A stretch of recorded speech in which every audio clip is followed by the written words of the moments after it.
Ah, ah. Hello, everybody. It's me, Akira Dolce. Hello, Ice Wolf. Congratulations on the first. I feel sicker than I was before. You guys hear that? You guys hear that? I sound sicker. I sound sicker than I did before. I don't know what happened. Also, where did this cough come from? It wasn't here when I started.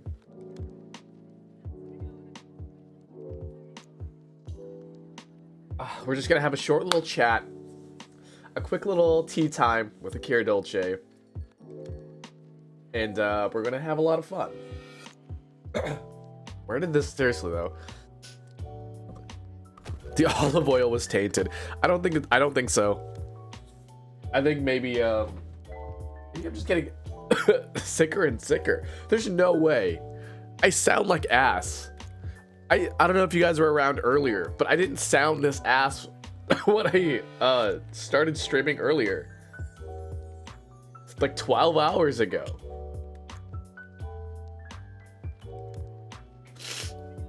My nasal spray, hold on. Gene, get my nasal spray.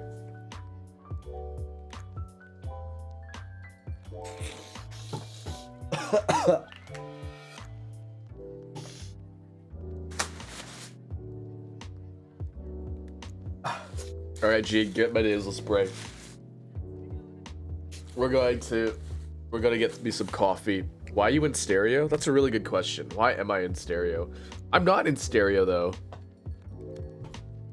The thing is, I'm not in stereo. Am I kind of in stereo? Hold on a second. Do I sound like I'm in stereo to you guys? Left, right? Hello? Am I in your right ear? Am I in your left ear?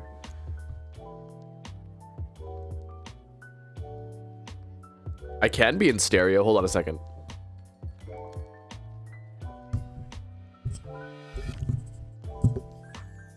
Okay, now I should be like in stereo. Maybe.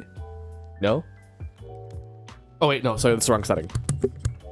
Okay, now I should. Yo, there we go. Oh, there we go. Now I'm in stereo. I'm in left, right, in your ear and out of your ear. Okay, we're back to normal.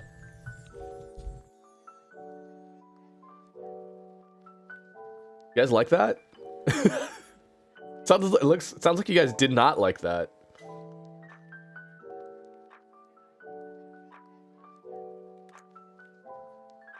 I should do ASMR.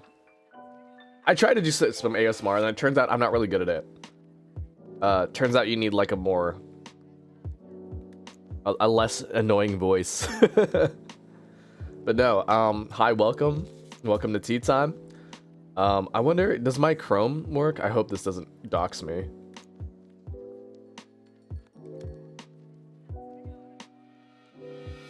Google Chrome. Okay, yeah. There we go. Not too bad. So if I click on one of these videos, will it be properly, like, appropriate? Hold on. Yeah, okay, it's the perfect size. Perfect.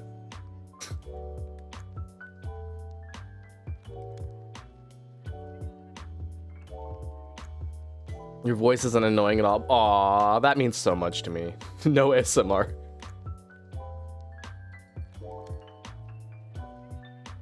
I know my voice isn't annoying. I think it's really annoying right now because like it sounds like I'm sick, and I don't like that at all. Oh man, that nasal spray works like a fucking charm though. Holy shit. I could get addicted to this shit. I'm gonna be addicted to nasal spray. It makes my nose feel so clear. I wish I had this like all day round. All year round. All day, all year. So how's your guys' day? Have you guys seen anything funny or fun on the internet? Today's internet day. We talk about the internet. There's a video, hold on a second. So Overwatch. I usually don't Overwatch because of what happened.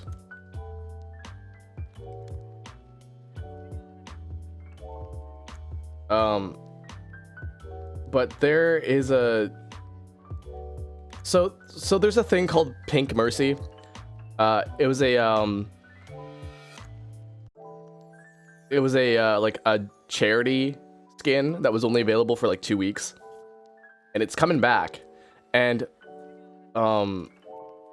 there was like a Mercy pink skin trade. So yeah, you can get like Mercy accounts, and these were like for sale. I'm not sure like how much these are worth or whatever. Okay, yeah, here we go. I'm gonna unlock this for you guys. See a bit more.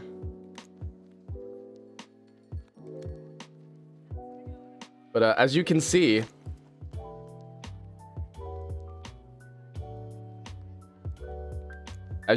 there you could buy like an account with Pink Mercy skin, Widowmaker Noir, Genji Oni, Pink Mercy, all this shit here. But yeah, you can see some of them are worth like, they're selling accounts for like 700, 2,250, or 2,550, 420, 2,000, 1,500. This is like against terms of service. 3,000. What the fuck? Extremely stacked legacy Overwatch 1 account. Top 50 peak Mercy, Alien Zarya, Lego Bastion. So yeah, the Pink Mercy skin's coming back. And now, hold on. There's one particular video. Broke.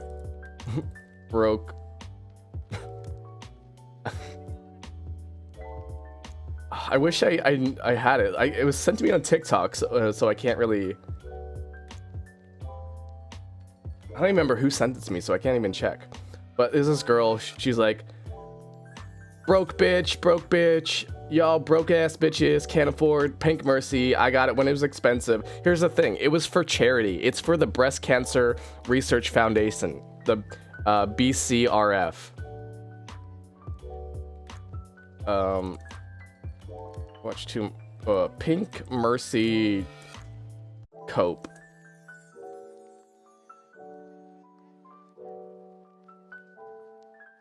Like y'all mad, stuff like that, right? Y'all mad. I wish you could find the video, but it's so ridiculous because people are like, I'm so rich that I can afford the Pink Mercy skin. Well, here's the thing. It was like for, again, it was for charity. So it was a charity incentive. If you helped donate to the charity, you got this skin. But I think it was really, really ridiculous because people found this as a money opportunity. They're like, oh, let's donate to this foundation so I can sell an account for like thousands of dollars. And that's just so fucked up. I don't know, like, is that just, you know, maybe I'm not money brained enough. I don't really want to be money brained. Well, yeah, what the fuck is wrong with people? What the fuck is wrong with people?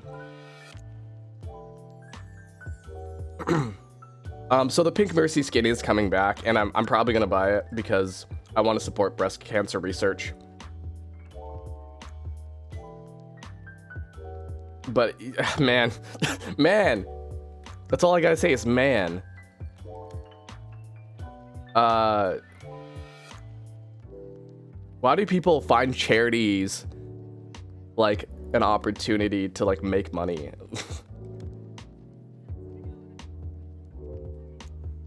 So I've like, you know, I've been guilty of like scalping before, right? Well, no, not necessarily. So I'm like, okay, yeah, well, yeah, okay, yeah, I am. I'll get into more detail here. Okay, so I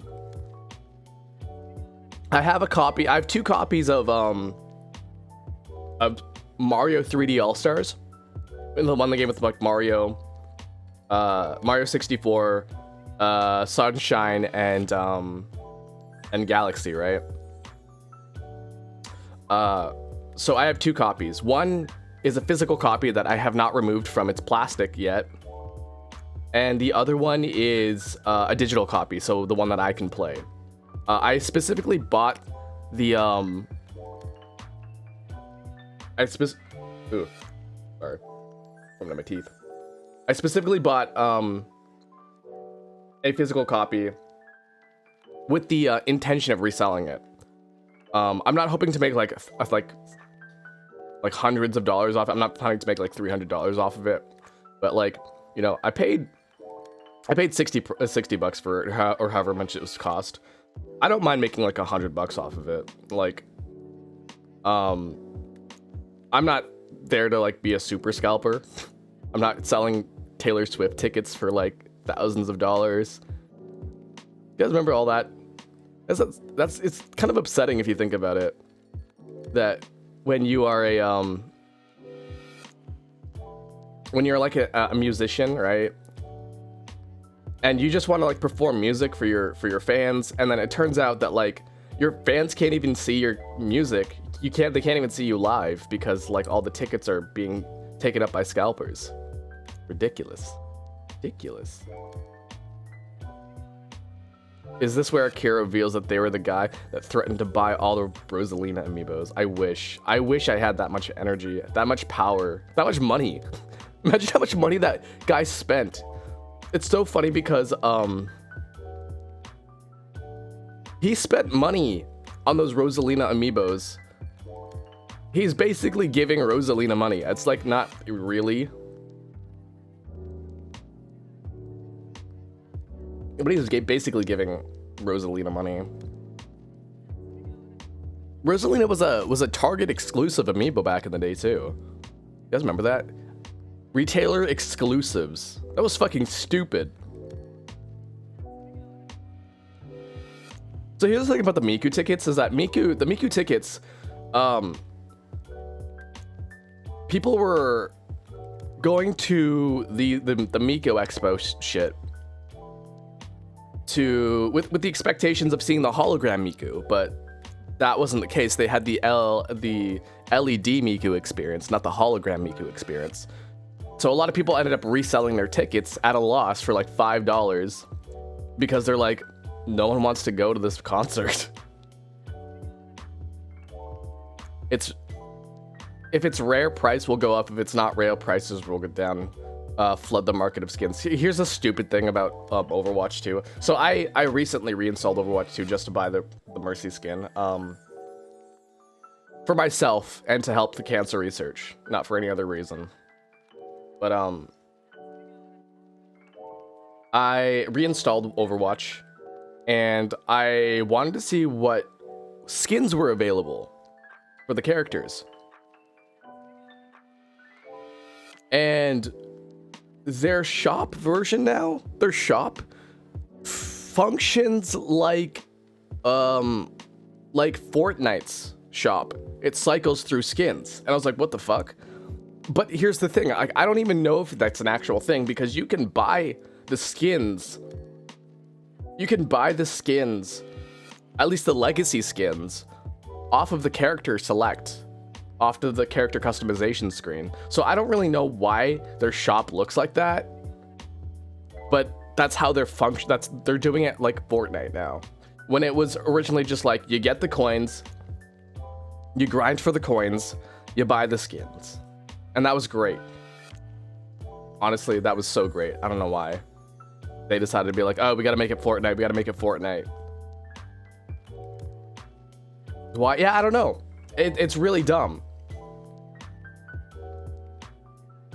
I think it works for Fortnite because like they've always been doing that. And it gets you to play the game. It gets you to like check back every so often about like what's new in the shop, especially since there's a lot of content in Overwatch, or not Overwatch, in Fortnite. And not only that, there's crossover items as well. So like you can get your My Hero Academia, your Marvel superheroes, your Lethal Company, You know, there's so many different types of crossover events that like, you can come back and be like, oh my god, this is available, I should buy it. But that's not the case with Overwatch. Overwatch has a couple of those. They have like the One Punch Man. I think that's it. Really, I can only really think of One Punch Man. Maybe they didn't market anything else really hard, but like I only remember the One Punch Man crossover skins. Oh, fuck, what's it called? Cowboy Bebop. They also did Cowboy Bebop, but that's like 2 I can think of right now. Hold on. Let me check on what's crossover skins are available. Overwatch crossover skins.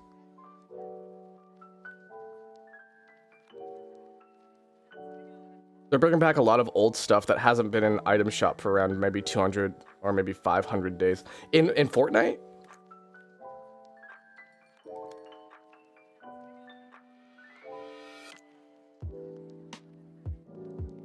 Oh yeah, there's like Heroes of the Storm, Lost Vikings, Diablo. There's apparently a Metal Slug crossover. Yeah, so we only got Cowboy Bebop and One Punch Man. One Punch Man. I'm sorry. American Dad? Characters play Overwatch in the... Oh, that doesn't count. That doesn't count. Has to be an in-game thing. But it looks like these other ones, right? These, like the Diablo skins and the Heroes of the Storm stuff. All that stuff is like internal, right? It's not a true crossover. Well, it is a crossover, but like it's not like a promotional crossover like you see like My Hero, Ninja Turtles. You don't get any Ninja Turtle skins. Hold on, let's check over the Fortnite crossovers, collaborations. I'm an adult, thank you. Okay. What's this? Various YouTube. Yeah, so there's like the ninja skin. Is there a Markiplier skin? I don't know. Marvel. They collab with the NFL, Wreck-It Ralph, Marshmallow, Nerf, Marvel, John Wick. I don't know these guys. There's so many crossovers. Batman. That was only chapter 1. Star Wars, Harley Quinn. This is a Warner Brothers. Marvel, Warner Brothers, Marvel. Travis Scott. They can do this stuff because they have the material to work with. Overwatch doesn't have that. They can't work under Fortnite's formula if they don't have what it takes to make it, you know? Anyways, that's my opinion. Whereas everything is connected to Fortnite somehow. I love that theory. Or how everything is connected. Let's see, hold on. Can we connect like Ryu from Street Fighter? Because that one's pretty easy. Can we connect Ryu to Shaggy? Ryu, Street Fighter. So let's go in reverse. Let's start with Shaggy. This is super easy. So Shaggy is in Multiverses. Shaggy's in Multiverses, and Harley Quinn and Batman are in there, and they're also in Fortnite. So you can connect Shaggy to Ryu by 2 degrees. Multiverses. So you start in Multiverses, and then you go to Fortnite, and then you go to Ryu. In fact, I think Ryu is in Fortnite. Ryu is in Fortnite, yeah. The person connects to Ryu by whatever degrees. Oh, what is it? The degrees from Kevin Bacon. Yeah. 6 degrees from Kevin Bacon, or Bacon's Law. is a parlor game where players challenge each other to arbitrarily choose an actor and connect them to another actor via a film that both characters or actors have appeared together, repeating this process to find the shortest path. Wow, I'm slurring my words together today. That ultimately leads to prolific American actor Kevin Bacon. We can go like 6 degrees of Ryu.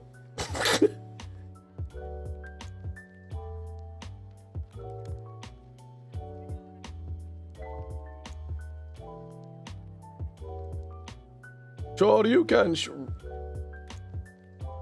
Honestly, I have no idea who Kevin Bacon is. I'll be honest with you guys. I have no idea who this guy is.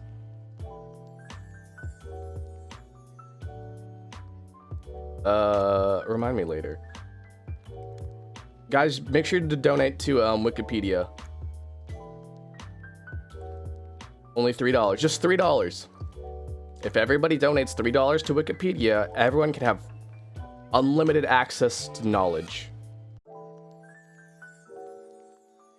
Who is Kevin Bacon?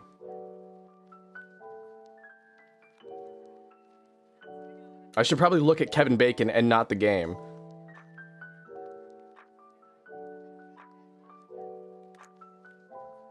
He's an actor. Great, thank you. Ryu's bacon number. Is that what we're gonna call it now? A bacon number?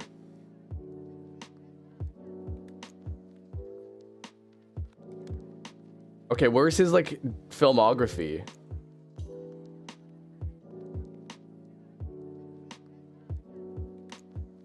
Oh, he appeared on Friday the 13th. Okay.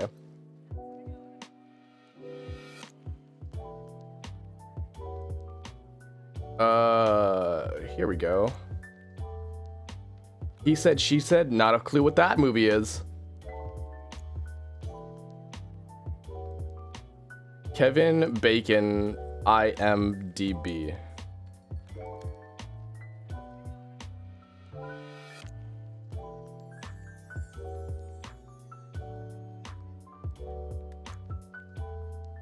I have no idea what these movies are. Oh, I know Tremors. Should I know who Kevin Bacon is? Robot Chicken.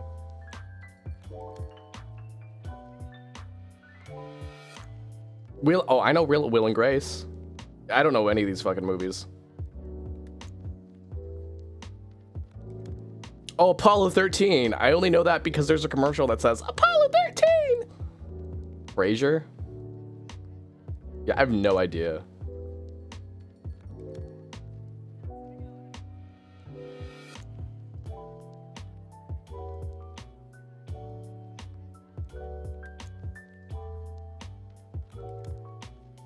He looks like if Willem Dafoe and Jim Carrey had a baby together.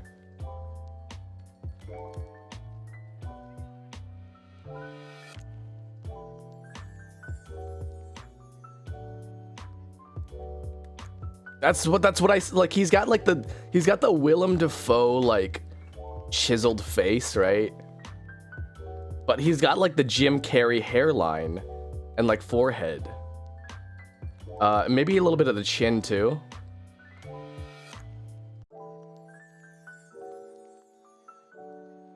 I don't know. I've been known to be face blind, so like I don't take my word on that.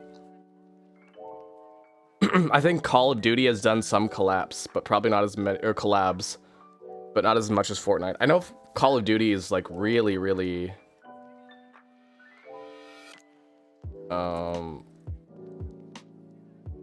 they're really wanting to get like that Fortnite experience on their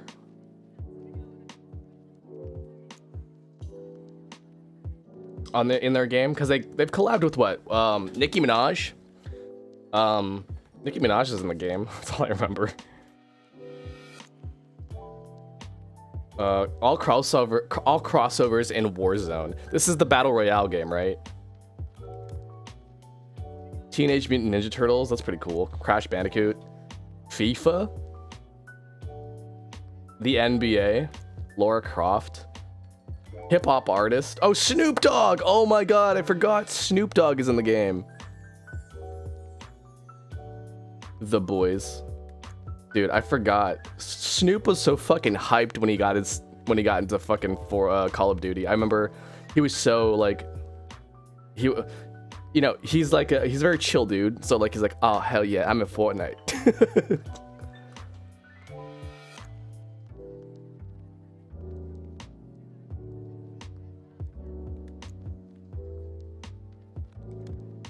Who fucking put the wild animal in active duty? I have been like interested in playing Call of Duty again recently. I really like sometimes like Call of Duty is like that turn your brain off game. It's click on heads game. You just click the head and they go poosh, right? But don't get clicked yourself. Attack on Titan. Yeah, they're trying to get there.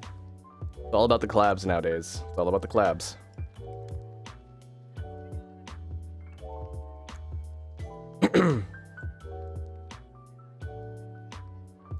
What was I talking about? Kevin Bacon.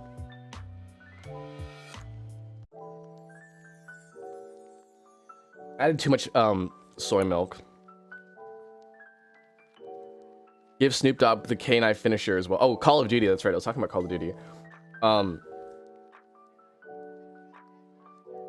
Call of Duty is just like one of those just like you turn your brain off games. You just pop into fucking deathmatch and just start shooting, start getting some kills. That's why I really liked Modern Warfare 2 for that reason. It was just so easy to get into.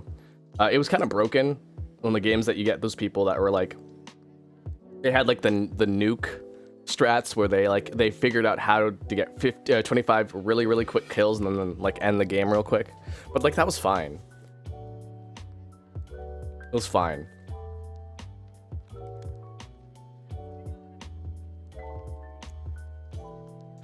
Gentle Rod's doing that pegging for Jesus. I also had a Smash Bros as a kid, but besides that, that's besides the point. What do you mean? For crossovers? Oh, wait. Oh, back in my day, we just got a bunch of dolls and played with them together. Back in my day. I think... Okay, so this is going to be a really bold statement. But I still think that Smash Brothers is the ultimate... Smash Brothers Ultimate. The ultimate celebration in gaming. Specifically gaming.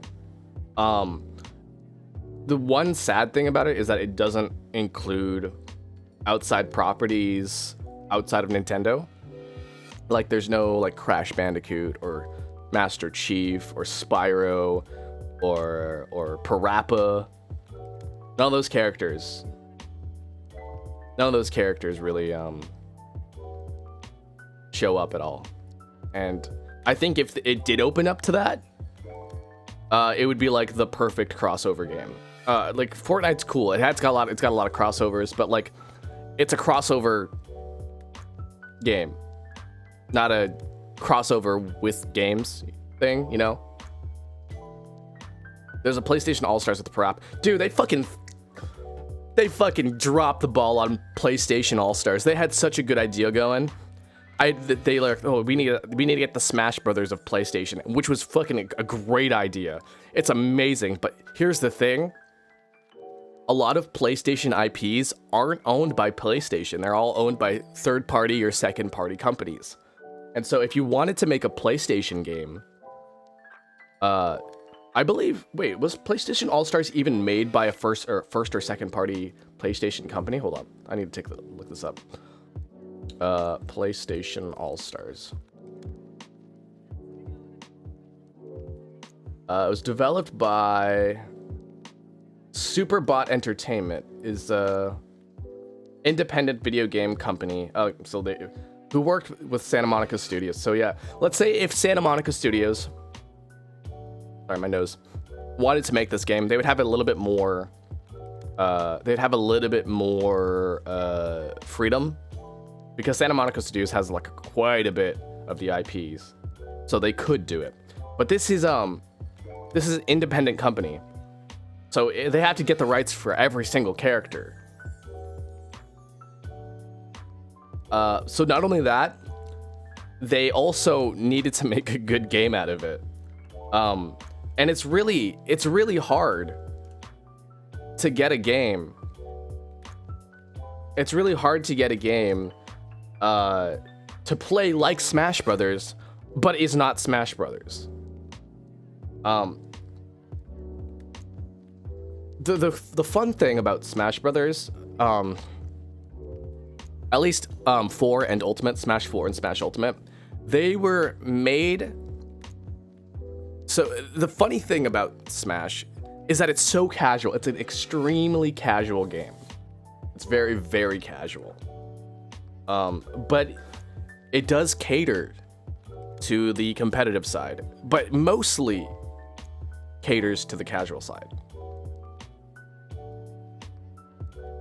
And because of that, because it is competitive viable, not competitive focused, but competitive viable, it has a longevity to it. It's got a dedicated fan base that can keep going for long after the 2 weeks have passed. It also helped that they updated the game and gave out DLC every so often. They give it out, but like they sold DLC. Sakurai wanted to be a baby's first fighting game, which is perfect. It's perfect for that. Gmod doesn't count. Gmod is full of like fan created insert. You gotta get fan content in there. It's not even official. We're talking like official. Super official.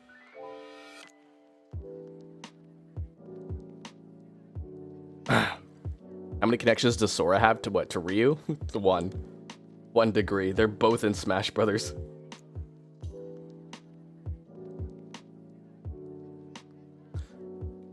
But yeah, it's a really, really easy game to get into. I think the fun thing about Sakurai, I really like Sakurai as a developer. He's got really good ideas. Oh my god, I was gonna talk about Kojima today too. Holy fuck.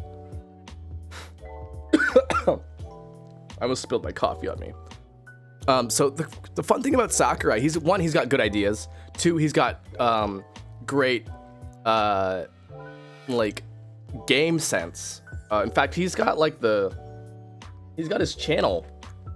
He's got his gaming channel. Game development with Sakurai.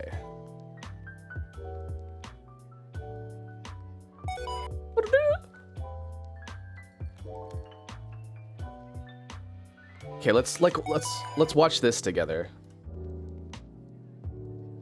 Let's watch this together. I need to crop this. There we go.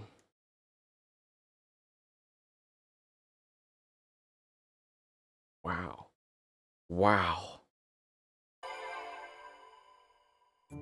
スマブラは横から見たゲームになります。だから横から見たシルエットが良い。Can you guys see all right? Or should I like make it a little bit bigger? 開発中によくあること。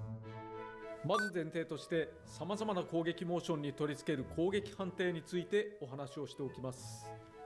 相手に対する攻撃判定はこのように剣や拳の形で直接つくのではなく、より広い範囲を覆う。I was stream at 1040.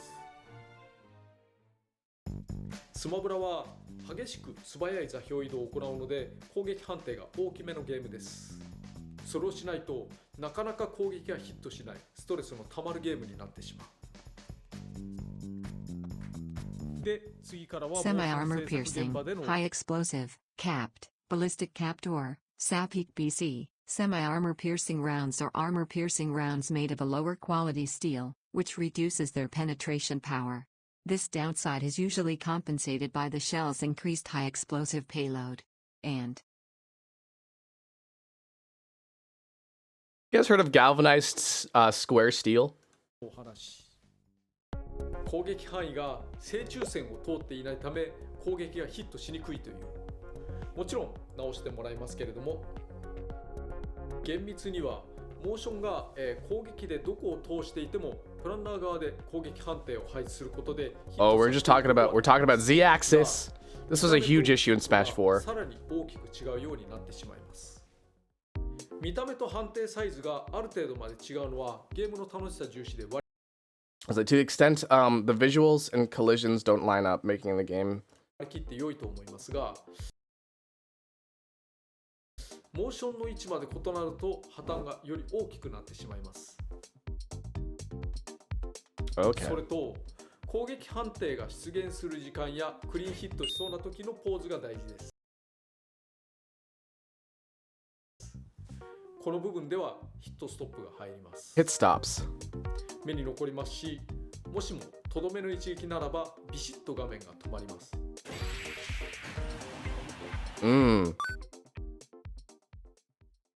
この時に攻撃感が薄いポーズでは良くないです。なので例えば剣を振り抜く時、少し振り抜く位置で攻撃判定を呼ぶこともあります。攻撃モーションを制作する際は、 Hey, Nightmare 判 Wolf. 定の発生やその範囲を常に意識す Welcome る in. ことが大 Take 事 a seat. 厳密にはゲームの調整を行うのはプランナーなので、モーション側は対象外と感じるかもしれませんが、モーションはゲームの手応えに非常に大きな影響を与 I'll え make it る a も little の bit です bigger か for you ら、 guys. ゲーム自体を意識して Just a little bit. ですね。 Okay. Thank you for the follow. My notifications aren't on the screen. That's fine. But yeah, you see what I was talking about. Like he's always got like these great ideas, right? He's got like a vision when it comes to making a game, and he's got like he like keeps in mind not only one type of thinking, but several different types of thinking. Here he talks about how animation needs to feel, not only feel clean, but like it needs to look clean too. Like it needs to like, even though some attacks don't make any sense, there was that up smash from Captain Falcon that clearly wouldn't have hit Fox when he was on the ground, but like it still hit him. If that move didn't hit, I would be really frustrated. Yeah, so like and he has some other stuff here too. There was the finger tech. What's this? Oh, that's animation. That's a design. Where's the one I wanted to talk about? Is it the Kirby one? Here's a good one. Here's a good one. Your model is cute. Thank you. 横画面、見下ろし画面、3D 画面を問わず、アクションゲーム、いわゆるジャンプがあるようなタイプのゲーム性にはいろんな形があります。どのタイトルを見ても演出はだいぶ極まっていて、発展しているタイトルだと言えますよね。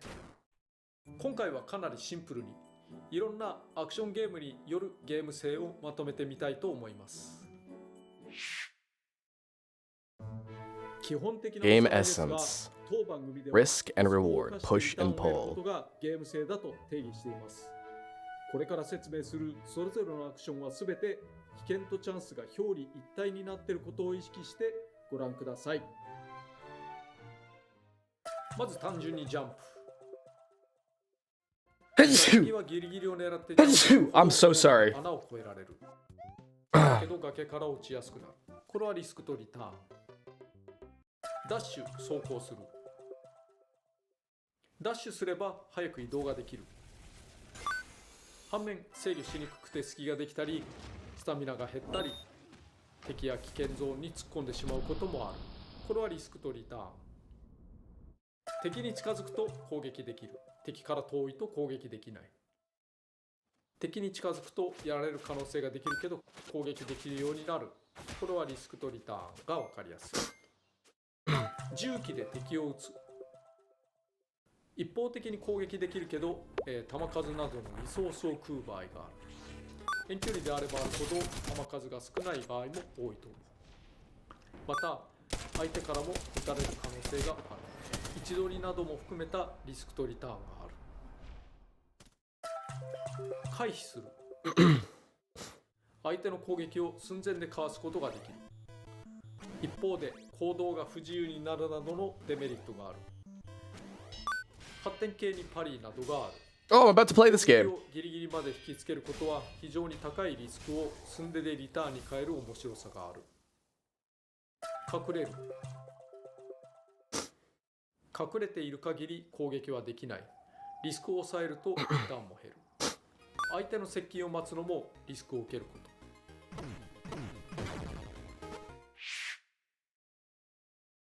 と。など。今回はそれぞれあまり掘り下げず So- 数を出してみました。当たり前のようでいて、いろんなものにリスク So, this is a really, really good set of like game essence conversation because like if you apply this to Super Smash Brothers, right? He uses almost every single one of these except for the stealth one because there's no stealth in it. それぞれのゲーム性の意味を考えることで、より面白いものにできる。 So, let's just like talk about this for a second here. 数を出して So like jumping, right?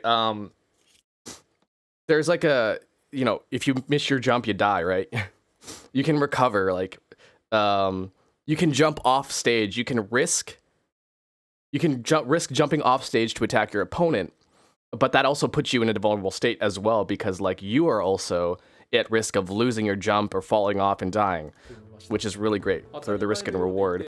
Dashing and running, you can dash into your opponents, but you're only limited to one attack, which is dash attack, or you could dash into their attacks.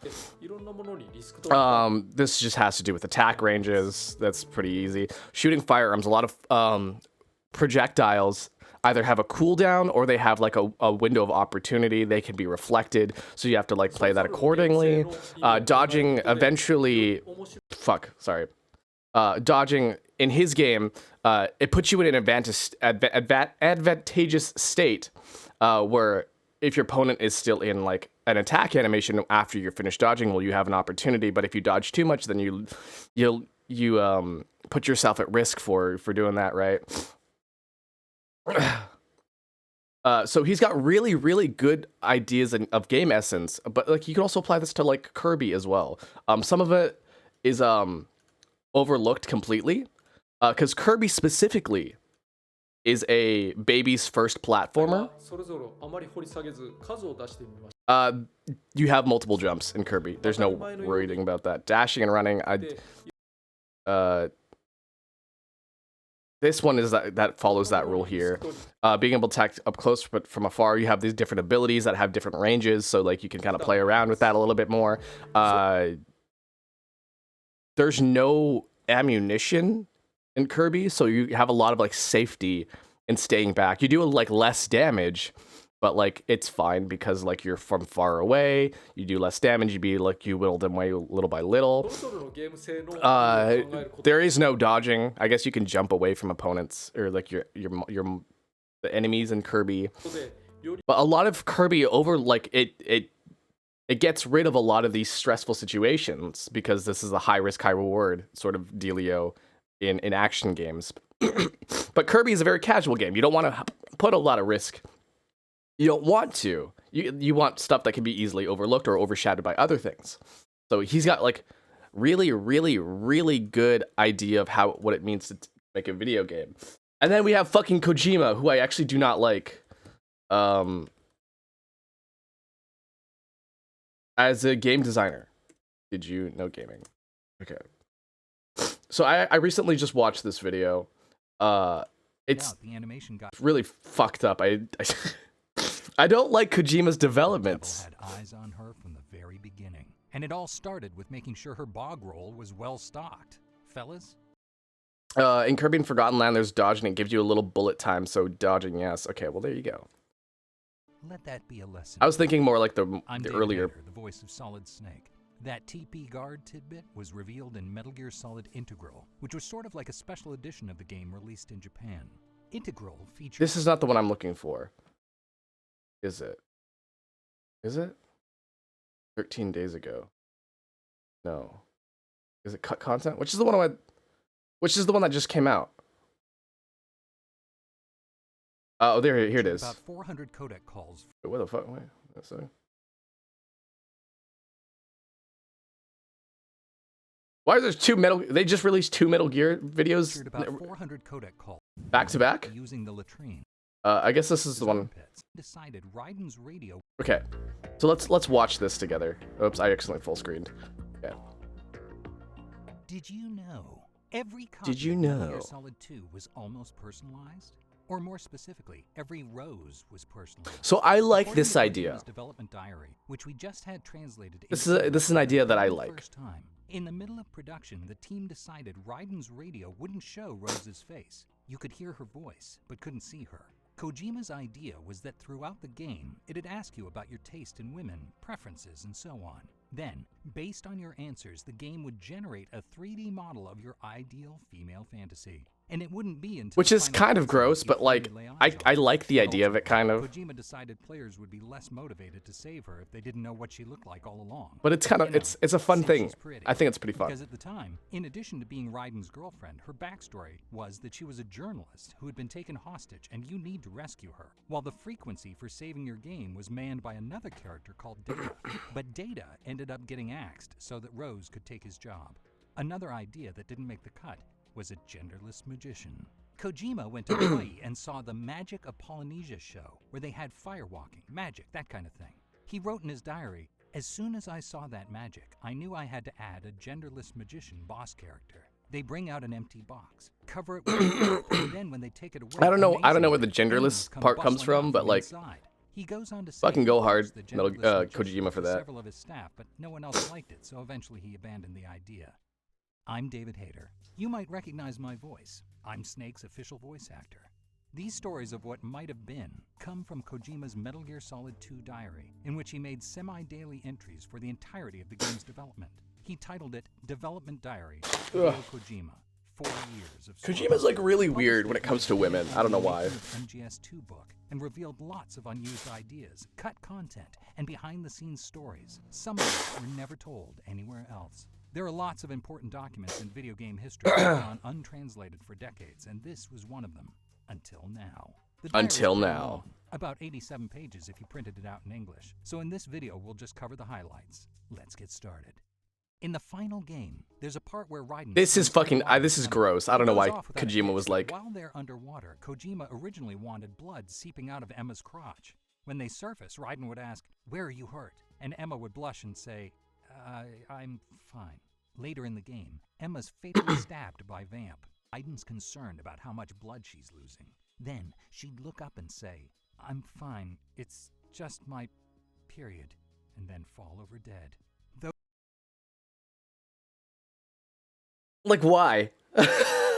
Why?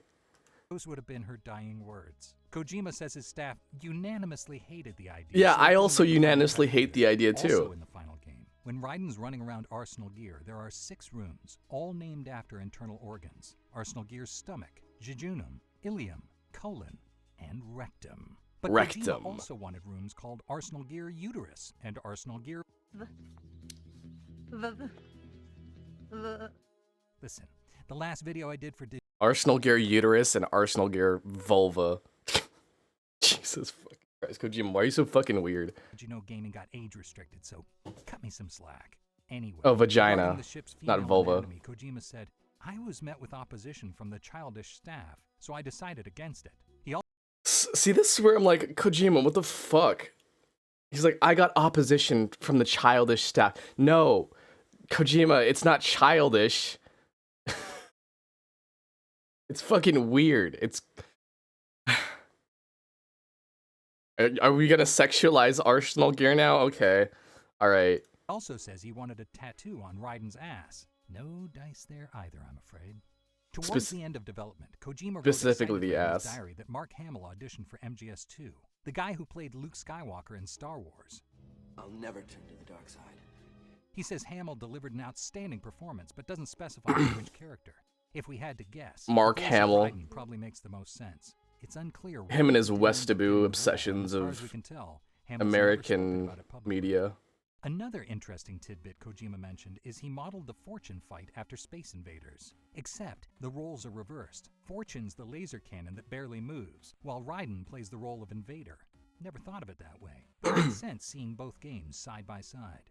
But actually, that wasn't how the Fortune fight was originally supposed to play out. Kojima writes in his diary, Raiden's clothes can catch fire during the battle with Fortune. Raiden's long hair, which he's so proud of, can catch fire too. And if the player doesn't put it out, Raiden's hair all burns off and he goes bald. After that, he continues completely bald throughout the entire game, even in I think this is a really fun idea, but I think this would irritate me. Like, if I was not paying attention and if I just suddenly went bald, I had to live with the decision that my character was bald through the entire part of the game, I'd be like, there is a way to see bald Raiden though. It's in Metal Gear Solid Rising Revengeance. If you wear the sombrero and then go under the box, if you go into the box, hide into a box, the sombrero appears on top of the box, but the hair is for some reason not attached to Raiden. And if you look inside the box, Raiden is bald. So there's your bald Raiden. In every Metal Gear game, a woman dies and someone gets traumatized. Sniper Wolf in Metal Gear Solid 1, Emma in Metal Gear Solid 2, the boss in Metal Gear Solid 3, and Naomi in Metal Gear Solid 4. Two of those happens to be Otacon. Damn, he really hates Otacon. in cutscenes. The handsome protagonist goes bald in the first boss battle. Hilarious! He goes on to say, various wigs could be obtained throughout the game, including a Bakatano wig, which would have looked like this. If Raiden did a flip, his wig would fall off and the player would have to pick it back up. See, I would find that really, really annoying. I don't think that's really good game design. If it's funny, but like as a game, I'd find that very, very frustrating. And like, I don't think games should be frustrating for the sake of a bit, you know? Ultimately, though, Kojima got some pushback from his staff. Yeah, so Bald good. Raiden Thankfully. didn't make it into the final game. More hair loss was planned as well. This is gross. This is fucking gross. I hate this. Kojima, why are you so fucking weird? You can find a shaver as soon as you get to Big Shell. And if you give it to Snake later, he'll trim his beard. That's But fine. Originally, you'd obtain the shaver by tranquilizing Emma and shaking her. Presumably, she had it for shaving her body hair. Why? Kojima, why are you weird like this? After stealing it, Pretty Boy Raiden would use it to shave his armpits. In an earlier diary entry, when the game was still in pre-production, Kojima said he wanted Sons of Liberty to end in an interactive Mexican standoff. He got the idea from He does this in Metal Gear Solid 4, and it's interesting, but it's frustrating. I think the microwave scene was actually really, really good, but it was miserable as a gameplay mechanic. It was interesting, but fuck, it was, ugh.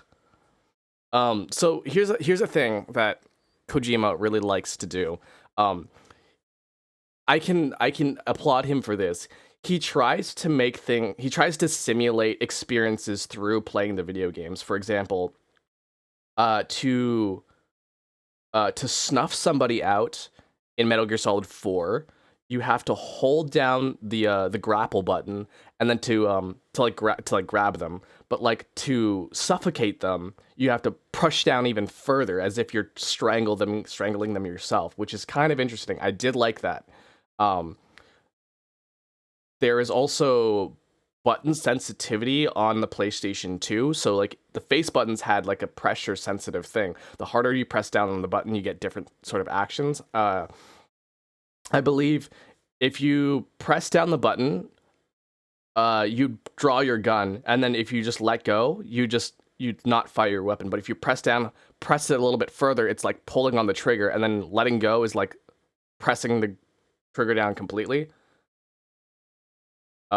I think that's really cool. However, there are some things that he does where it's like it's kind of weird.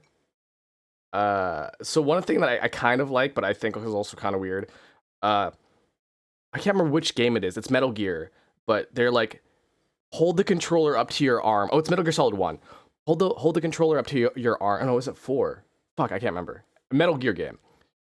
Hold the controller up to your arm. I'll relax your muscles for a bit after whatever. And so like, it just massages you. You use the controller as a massager. I was like, that's kind of cool. It's a little funny, but like, you know, he tries to like make like immersion out of the games that he makes.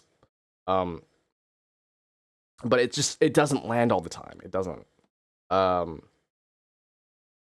think in the Metal Gear Solid 4 microwave scene, he really wants to make it feel like you're struggling to get through the microwave, which just makes it just.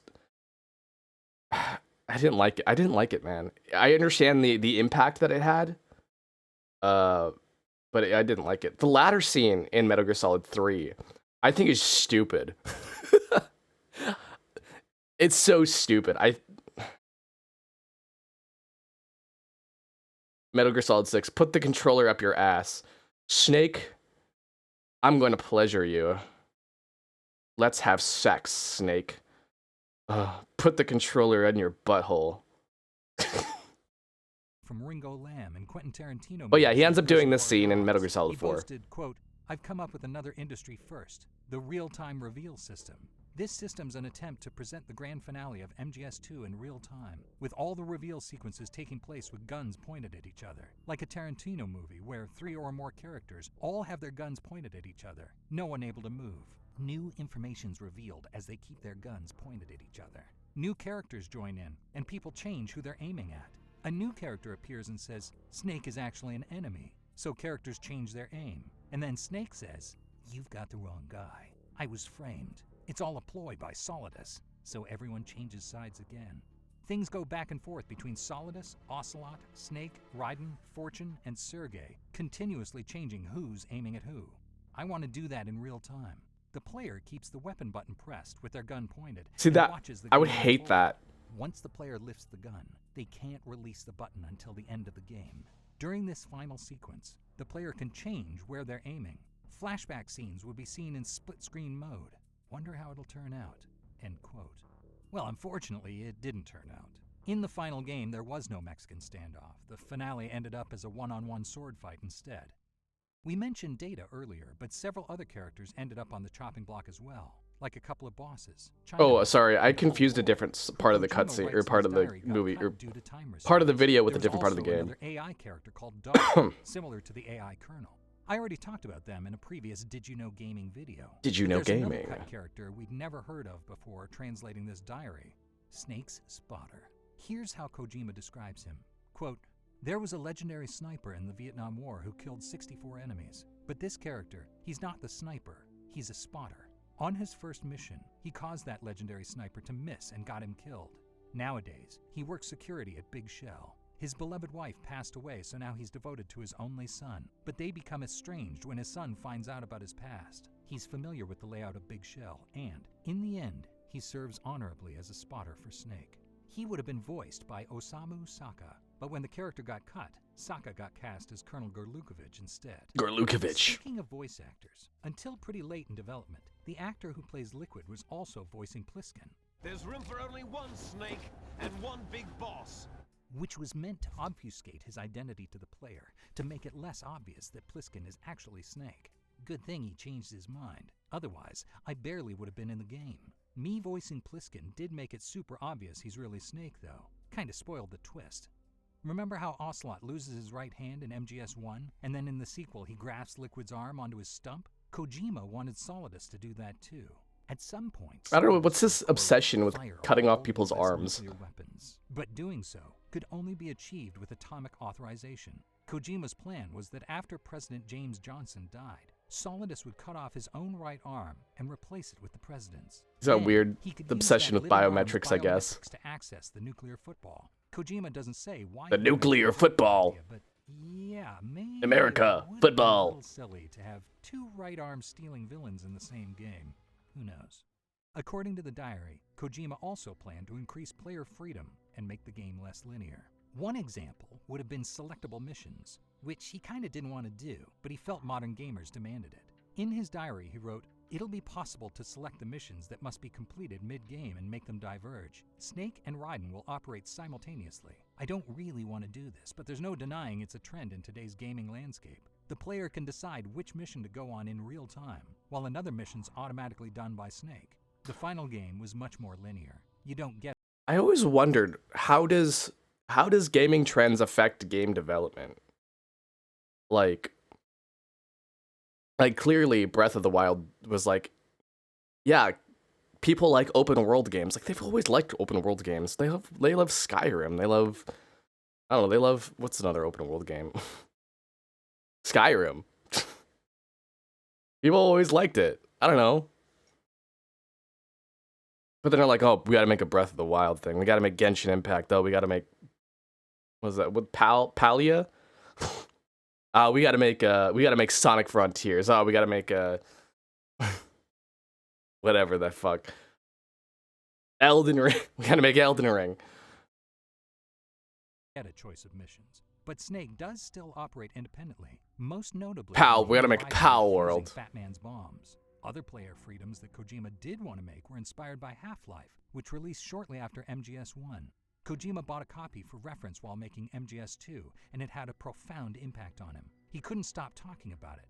I felt like I'd been outdone by the Americans, he exclaimed. The scene with the accident in the lab gave me goosebumps. Big Japanese games don't have this kind of soul. Even the cutscenes provide a refined level of freedom. And if I was going to make MGS cutscenes interactive, this is how I'd do it. The ending's incredible. Cutscenes in Half-Life happen in real time, with the player free to watch. Do you know how he ended up addressing this issue? Oof, sorry. You know how he ended up addressing this issue? I was like, oh, the cutscenes aren't interactable enough. Oh, the game feels more like a movie than a game. He added button prompts to the cutscenes. That's all he did. That changed the angle or add information or whatever. That was his answer, which is like, it's fine. But like, if that's your like response, like how cutscenes aren't as interactable, then I don't know, man. Walk around and do whatever they want as events unfold. You can even shoot the cutscenes participants. Kojima got a lot of criticism that the first Metal Gear Solid wasn't interactive enough, with some critics accusing it of being more like a movie than a video game. But Kojima ended up deciding Half-Life style cutscenes wouldn't work in a game as story-heavy as Sons of Liberty. If you shoot Pliskin mid-sentence, I have opinions about this. So he came up with a middle ground: split-screen cutscenes. On one side, yeah, he does this in Metal Gear Solid 4. This is what he does in Metal Gear Solid 4. Happens on the other, like in that Mexican standoff we mentioned earlier. Kojima was super enthusiastic and determined to patent the idea, but ultimately split-screen mode ended up getting cut. Another development detail, told in the November 18th, 1998 entry, is how like a movie than a this here, being more like a movie than a video game. So like, I like how, so people are like, oh, Kojima should just make movies. Well, I'm like, yes and no. Yeah. So like, Metal Gear Solid 4 was definitely a movie than a video game. I think it was definitely, but it was fun. It was fun. I'm not gonna lie, Metal Gear Solid 4 was really fun, and I wish I could play it again because it was that fun for me. Kojima is someone who always wants to make a movie but doesn't know how. Man, like, okay, so I will say that he's got some great, not all, but he's got some great ideas when it comes to making games interactive or immersive. Like the whole massaging your arm, the reading your memory cards, switching the controller slots, that sort of thing. He's got such interesting ideas. But then he's got ideas that are like, let's have Emma talk about her period. Let's have a scene where if you go outside too much in Metal Gear Solid 5, you have to take a shower, and Quiet takes a shower with you. Let's have a scene where it starts raining when you come back, and Quiet starts dancing in the rain because she never really sees rain. And it's like, dude, it's not interactive. That's weird. You know? Like, yeah, sure, it is interactive that you've been outside, you've been on missions for so long that eventually that you'll have to take a shower. But I don't know, when's the last time you've seen Link from The Legend of Zelda take a shower? But like, that game is still very immersive. I don't know. Dude, quit being fucking weird. I don't know. I think Kojima is really weird. And where his interactive ideas start to branch off into like the oh, it's a movie sort of thing. That's where I'm like, you gotta fucking stop, dude. You gotta fucking stop. This has to fucking stop. A video game. But Kojima ended up deciding Half-Life style cutscenes wouldn't work in a game as story-heavy as Sons of Liberty. If you shoot Pliskin mid-sentence, the game's pretty much broken. So he came up with a middle ground: split-screen cutscenes. On one side, the cutscene plays out, while gameplay happens on the other. He said that people would be ashamed of their words and deeds, but if he made a movie? Or like the shower thing. Like this is, like, what is this? Getting cut. Another development detail, told in the November 18, 1998 entry, is how Kojima came up with character names. Oh, about After buying Quiet. a phone book from America. Yeah, he everyone showed just it to fucking Sarah sexualized Connor her. to pretend he was in Terminator. But the real reason he bought the phone book was to take real people's names and make them into Sons of Liberty characters. Think Peter Stillman, Richard Ames, and James Johnson. One character, James Olga Johnson. Gurlukovich, didn't come from the phone book, though. Olga's name was actually taken from a woman who worked at Konami of Europe. Code names were arrived at a bit differently. Snake's codename Pliskin comes from Kurt Russell's character in the 1981 film Escape from New York, whose name is Snake Pliskin. As for the others, Kojima said, Is that why he gave him an "I want eye the patch codenames too? of the protagonist and Dead Cell to be weapon names this time, like Raiden, Fat Man, and so on.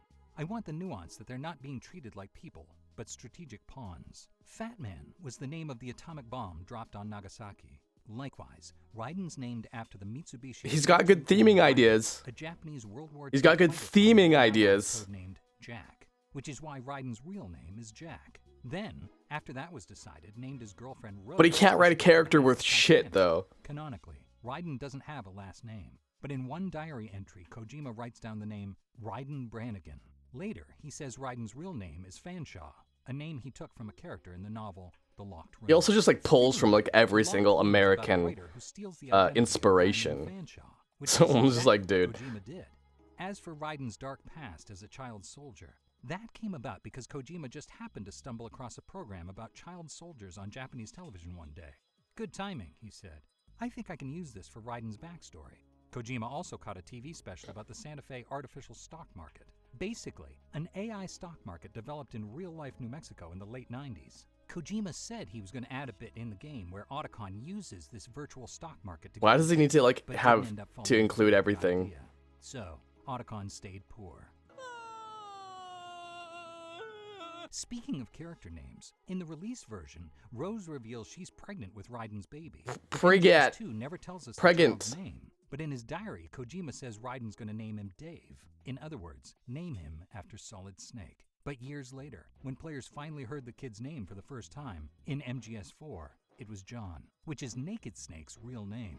Kojima also wanted to use more famous licensed songs, which would have cost a lot more than what they ended up using. For example, he intended to open the game with Billy Joel's You May Be Right, And he ended up doing this in Metal Gear Solid 5. and end the game with Frank Sinatra's New York, New York. Not these songs, but like he Instead, using he had to set up copyrighted this as songs. the opening music.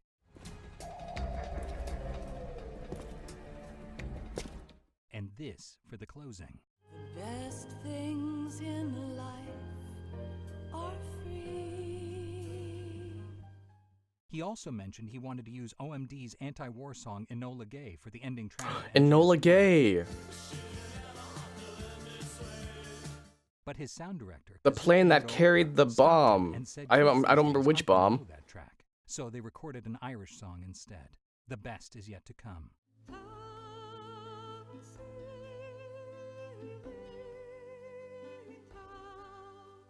Can't help but notice all three tracks Kojima originally wanted to use released in the exact same year, 1980. It's unclear if that was meaningful somehow or just coincidence. In another entry, Kojima says he wanted to make swimming underwater physically uncomfortable for the Here's player another thing, and I'm have like, an dude, oxygen like- gauge, just like normal. But after you run out of air, you'd have to mash the action button like a madman to keep from drowning. The goal is to experience the sensation and pain of holding your breath underwater for real, he said. If you press the button, your range will expand and deepen extensively. Kojima's always sought to bring his games out into the real world, often in some unusual ways. He does this a Psycho lot. Mantis, He does reading this a your mind in lot. MGS1's probably the most famous example. He wanted to go far beyond that, though. And when Sony showed him the PlayStation 2 for the first time, he lamented that, quote, "It's not the machine of my dreams. It's got no smell. Needless to say, no flavor either." Much to his disappointment, we may never know what Big Shell smells like at sunrise, or the taste of kissing a girly poster in a soldier's locker. You know, reading through this 4-year... I think that's why he really liked the noticed how big a PS3. The toll it was PS3 had like all these taking. cool The stress fancy gave him features. nausea, body aches, headaches, declining mental I wonder how he health, feels about the night PlayStation 5. constipation, diarrhea. Practically Diarrhea. any stress-induced ailment you can think of, he got it. He was constantly in and out of the hospital all throughout development. A couple of days before Sons of Liberty finally released, he gave his doctor an early pre-release copy as a thank you. A month later, in December 2001, he wrote the That's very pretty last much like the end of diary the entry, video. saying, "The year of the snake is almost over, but my body still is..." Snake. Snake. I should replay all the Metal Gear Solid games, except I'm not really interested that much. I really like it though. Fuck. What was I gonna do? I was gonna look up. Oh, squeeze my hog. Paid David Hayter to say a phrase. So I'm like, well, okay, what could this be? And then I see it. Vinny, this is Solid Snake. I'm told that you play a lot of Metal Gear games, and that you've developed a joke of telling Raiden, in Snake's voice, to squeeze your hog. No. So, No. I only have one thing to say. Raiden, squeeze my hog. God damn it, David. Apparently, David Hayter really likes the squeeze my hog joke. Every time he sees Vinny, he'll just like point at him and go, "Squeeze my hog." I fucking love David Hayter. He's such a dude. I think he like did a screenplay for X-Men, one of the X-Men movies. Anyways, I think we're good for today, guys. Do you guys have anything you want to show me though? I was talking about all the stuff that I've seen recently.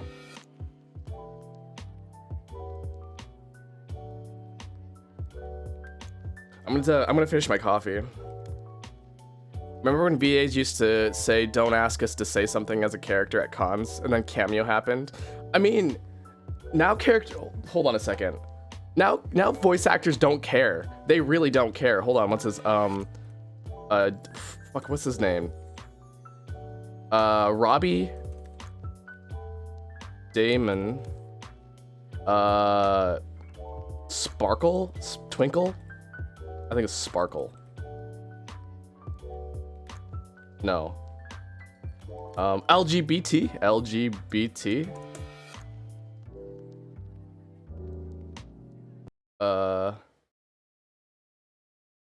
In honor of Pride Month, will you please write, "Move, I'm gay"? Move, I'm gay. Please. Or I'll take any question. I'll take any Akechi quote. Nope. You've got it. In honor of Pride Month, we will say, "Move, I'm gay." That's great. Robbie Damon is like fucking amazing when it comes to like doing these stupid gay. Move, I'm gay. Hello LGBT community. This is another one.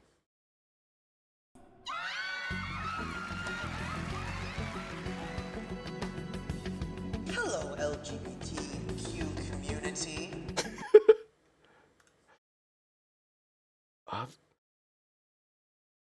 Is it Sparkle Tuesday? What is it called? Sparkle Tuesday. I think Tuesday.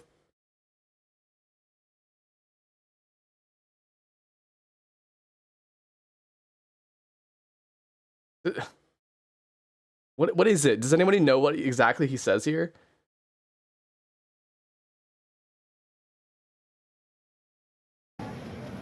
Oh. No, go away. Harold. Oh, Harold, it's me, Goro Akechi. It's time for you to wake up and face the day. You can do it, Harold. Now they just say shit.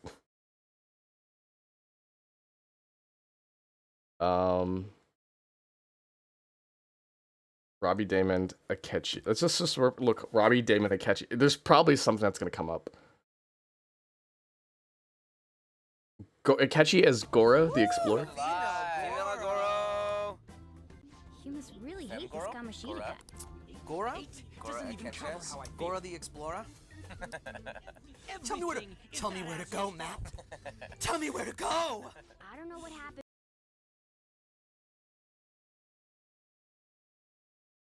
He had that reading of a tweet. Hello, LGBT community.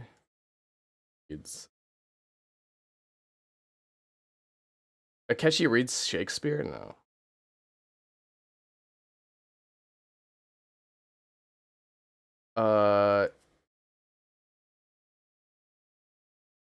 There's one where he like opposes AI like voices.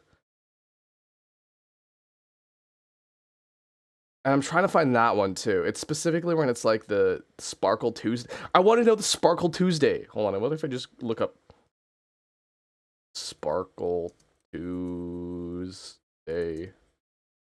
Akechi.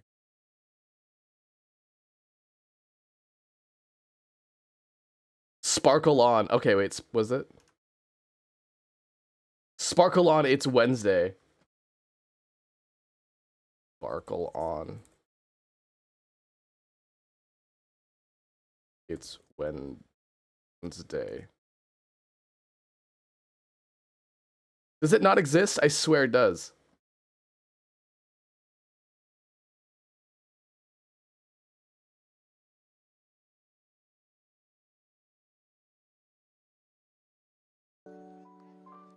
There's something about Animal Crossing and cute games not being for. Oh, I love that one. That one is not by Robbie Damon though. It's by a impersonator.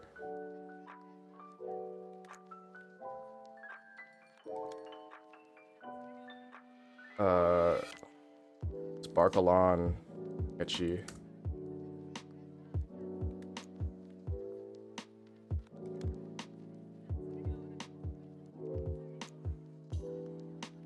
Sparkle on, Robbie Damon.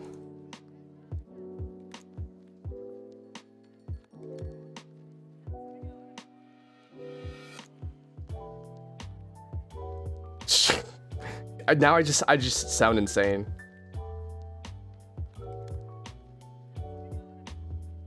Akechi Real Gamer. Oh, this audio's from Alex Lee. No, you're not a gamer. No. You are not a gamer. I am so sick of all these people who think they're gamers. No, you're not. All right, and most of you are not even close to being gamers. I see these people saying, I put well over 100 hours in this game and it's great. That's nothing! That's nothing! Most of us can easily put 300 plus in all of our games. I see people who only have the Nintendo Switch and claim to be gamers. Funny! Come talk to me when you pick up a PS4 controller. Then we'll be friends. Also, dear women. Pokemon is not a real game. Animal Crossing is not a real game. The Sims is not a real game. Mario is not a real game. Stardew Valley? It's not a real game! Mobile games are not real games! Put down the baby games and play something that requires challenge and skill for once. Sincerely, all of the actual gamers.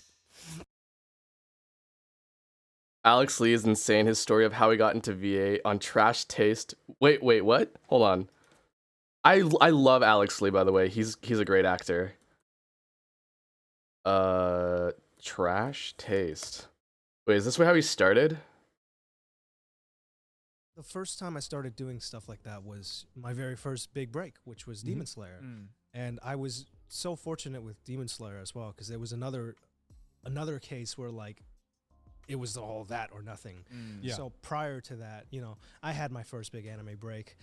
I got a call back for Sword Art Online, the new season. Like, right. I think Alicization. Alicization. Yeah. So I got a call back for that, and I was like, second time, baby. Let's do it one more time. Roll the dice. So they got me in for the callback, and I was like, I'm still not good. I still don't have the skills. Yeah. Right. So I started going into the callback, and I sucked, but I was confident in myself, and I was like, this is it. Yeah. I'm gonna get this. It was for the blonde character, and I was like, this is gonna be me. And then yeah. And then I went home, and I was like, great. Now, if I get this, my rent is gonna be paid. I'm gonna have a job for the next season because I had no other work at the time. Like, I got my big break, but that was over in like 2 weeks. And now this was like the next big shot. Another big break. Yeah, and I had been working small jobs in between since then. But I was like, this is gonna kickstart my anime career. This is gonna be it. And then I was talking to a friend of mine, and she's like, "Oh, we're going to a celebration dinner." And I'm like, "Oh, for what?" And she's like, "Oh, my friend booked this role for this character in Sword Art Online." And like, I remember I was at Target fucking shopping for blankets. And I dropped the blanket, and I was like, huh. And then I grabbed the blanket with me, and then I drove home, and I think I broke down for like the next week. Damn. I was just, that was Rejection's my tough. first. I had been on such a high with how I was rolling that when that happened, I was so crushed, and I was like bitter with the world, and I was young, I was very naive. I mean, you so have to experience that. Yeah, that's a raw. I was very much like, fuck everything, you know. I'm gonna shit post. Yeah. So I was like, I blew it. I lost my chance. And then the next thing that came was JoJo Part 5, Golden Wind.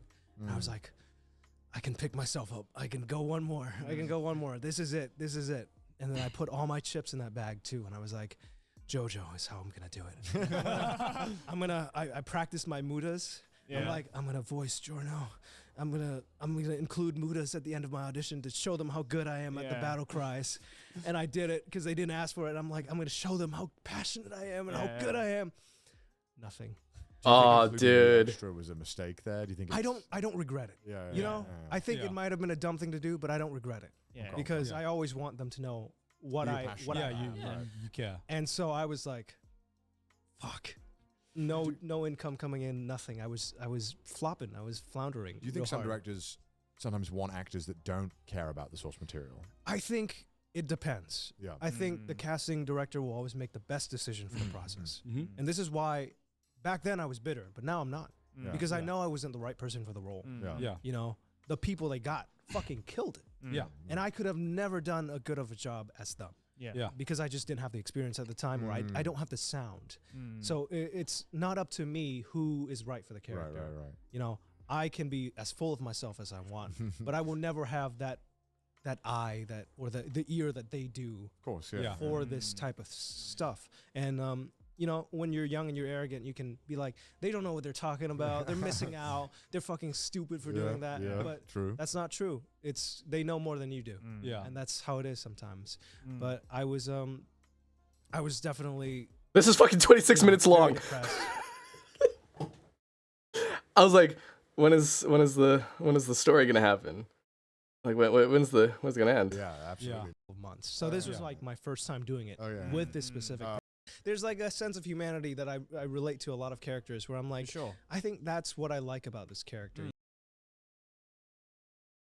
I think that's really important to take out of it when you get like a casting director, or even just like any sort of like hiring process, even not even just for like entertainment, but like anything for hiring, is that if you don't land the job, or if you don't land the gig, it's because the person who's directing, the person who's hiring, they definitely know more than you. And it's so, like, I see this a lot. I see this a lot with the VTubers, guys. I see this a ton with VTubers. They're like, oh, this company doesn't know what they're talking about. Oh, they're totally missing out. Like, and I can say that I'm kind of like that, but at the same time I'm not, because like I do believe that I have a lot of potential to be to go corporate, because I want to go corporate. I want to be a corporate VTuber. But I know that I'm missing out on a lot of skills that a lot of people, like other people have, that are way better than me, that are way more better spoken, that are way better at video games, that are way better at singing than me. the thing is that I can just do one of my strengths, I think. One of my strengths in general is just being able to do a lot. I can do a lot, but like I'm not really a master at any of this stuff. And that's why I was like, I used to audition every 3 months. Every 3 months I would audition and be like, maybe they'll notice me now that I can do all this stuff. But the thing is, like, I can do all of that stuff, but I'm not good at it. So which is why I'm sort of locking in now. I haven't auditioned for a corporate position in about 9 months now, I think. So I normally would have put in 3 out there by now, but like I haven't done it because I'm really focusing on doing things that one that I like, because like if I don't do the things that I like, then the whole process is going to be miserable. And 2, working on skills that I think will be very, very useful. You should watch the episode sometime, though. It's crazy. He just straight up lied. What? He lied a lot to get into the industry. Is there a timestamp? Is there a timestamp for that? I'm curious about that part of the story now that you mentioned it. Where's the comment section? Where's the comment section? Oh, here it is. It's all the way at the bottom.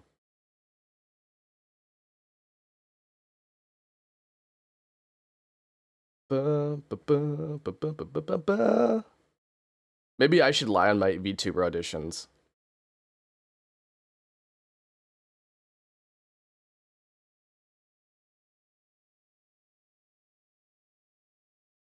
He cheated at university to stay in Canada. What do you mean? What do you mean? What do you mean?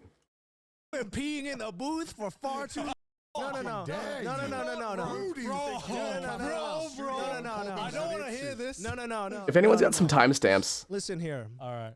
We're all in a forest with a bunch of demons who can kill us with one finger. Okay. What are we doing? Oh. Tell me more. And they were really like to read for it. We only have about like 18 hours left for you to do this. It was something like that. A really short amount of time. Yeah. And she was like, if you can do something, go ahead. And I was like, okay. All right. I'm in. I got it. Main character, Tanjiro. Okay. Cool. And so I spent 8 hours doing Tanjiro. I was like, who do they want? I was going through actors on their list and like, they probably want this guy. So I'll do something that sounds like this guy. Or should I try to sound like the Japanese voice actor? And so I was doing a lot of research. I spent 8 hours doing the same fucking line over and over and over again until I was like, that's the perfect pitch, the perfect cadence. This is. Go on the full episode. Wait. Because again, I didn't have time to do school, and the only reason I could keep the scholarship is if I kept getting good grades. Sure. Yeah. So I had this girl who I was paying $500 a semester for, and she was doing all of my classes. And so that's how I kept the scholarship going, and I kept pulling more and more money out of it. Dude, that's actually a fucking genius. That's actually genius. If you can save money by outsourcing your grades to a scholarship to keep a scholarship, man, that's tons of money saved. Why spend $500, save $4,000?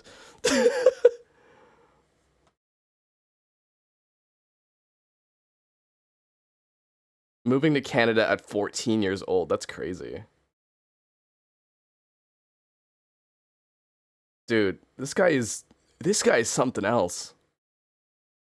Lying to... Wait, hold on a second. Here it is. I came in for it, and, you know, I had never done anime before. Yeah. So I came in, and the director... Oh, The director, she was like, have you ever done anime before? And I was like, yeah. Yeah, totally. If anyone ever asks you, have you ever done this before? You say, yeah. It's always what you do in the entertainment industry. And so I, you know, I did it. I sucked ass, but I was so fortunate that they called me back to finish the rest of the role. Yeah. And then I did it. It was terrible, but I did it. And that is how my career began. Was that how you learned ADR as well? Yes, that is the entire process. That was my entire learning experience. So what was that like? Where you're in the booth and you're like, okay, you've done anime before, you know how the deal goes. What was that first line like? Yeah, I mean, sorry, go on. It was like my heart was racing so fast. Yeah, the beeps went by so quickly. I didn't catch them the first time.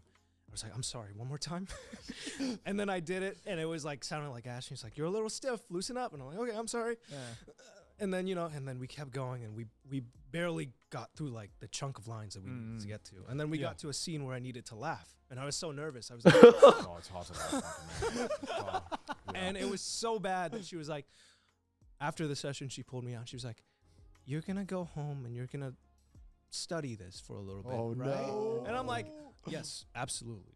I'll get it next time. Yeah. And so for the next like week, I just like every waking moment, I was forcing myself to laugh every single day. And then I came back and I was able to do like a half decent job. And then thank God they were like, all right, you're good enough to so that we can keep you on the project. Yeah. And so I finished that project, and that was my first ever gig in Los Angeles. Yeah. My first time doing it, I was the exact same. I told Wait. I like this.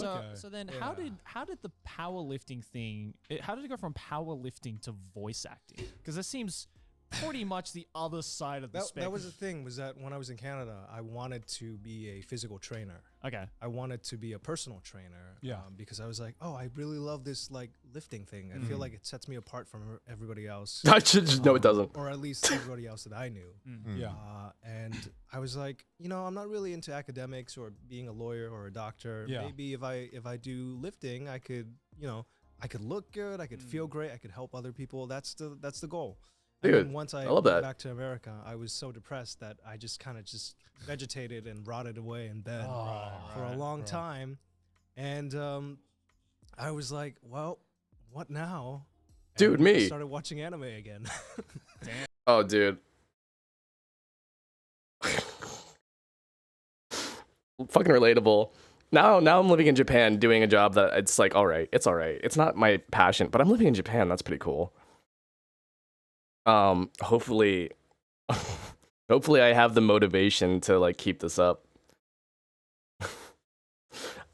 I think I said this like a long time ago, but like I said, if I ever graduate, it means I either made it or I have given up on life or something like that. Dude, I still think that's true, by the way. If I do graduate, guys, I did a soft graduate. I did like a hiatus thing too when I was first moving to Japan, but that was like kind of necessary. I definitely needed to do that.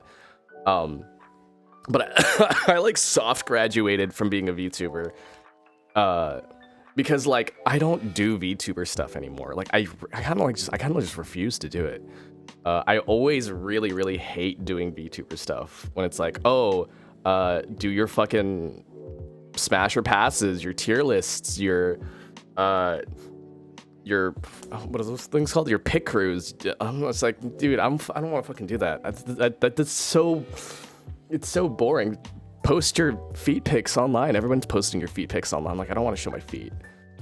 I have huge qualms about the VTuber community, guys. I came to learn. I actually hate VTubers.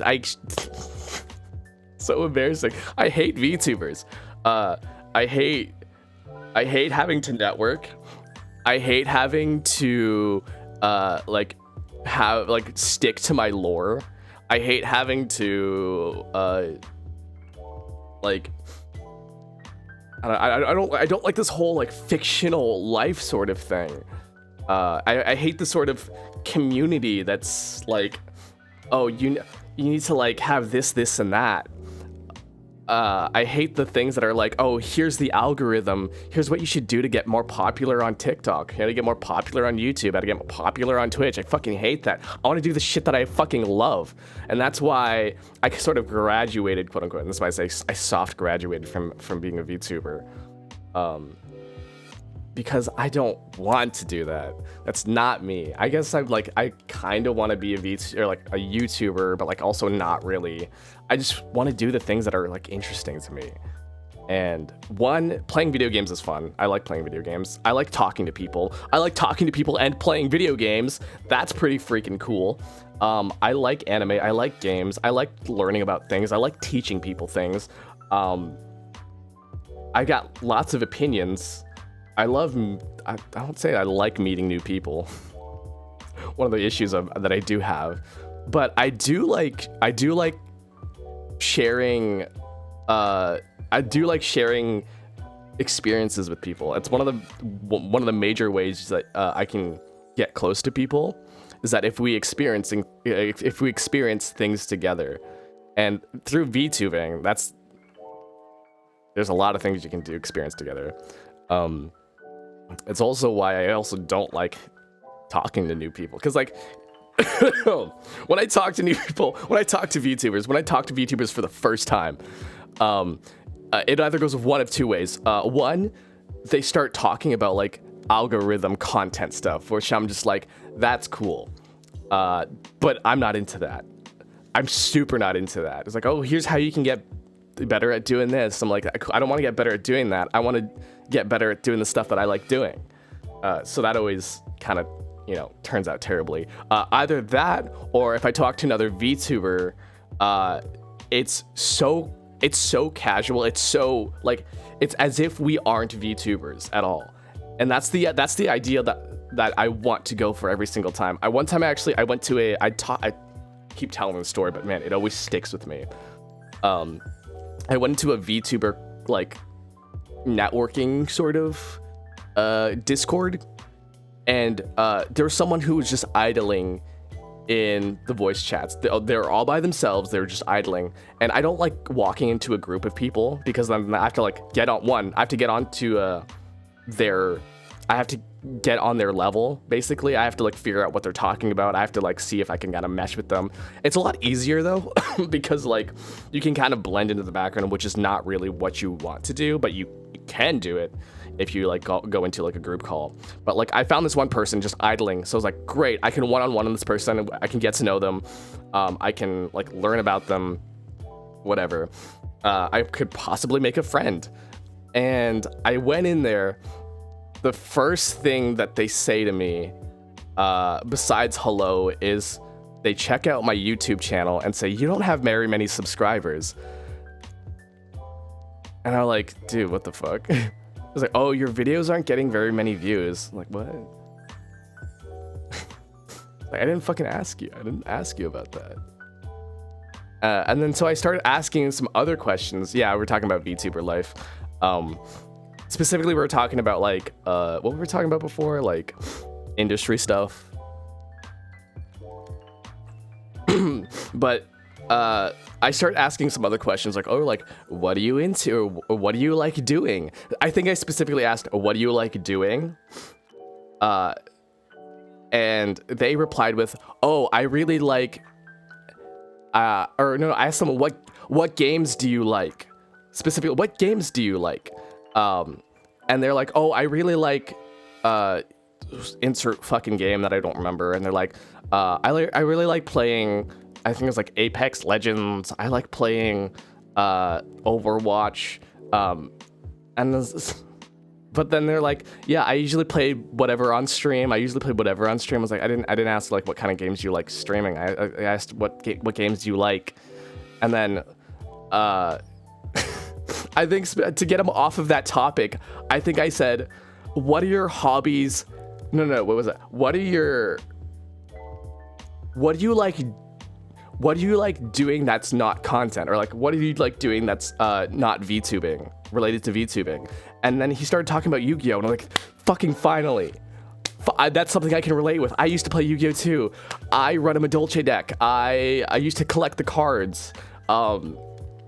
And then that's when it was like, yeah, it's going somewhere. And then they just instantly went back and started talking about how my model isn't very creative. Oh, it's like, it's kind of boring. Oh, you need to like do that. I was like, I've just fucking had you where I want to. You're playing Madolches right now. I'm not anymore. I used to play Madolches. I used to have like a physical deck too. I spent like $70 on my deck. Mika has them now. If you wanna play Yu-Gi-Oh with Mika, she has my Yu-Gi-Oh cards.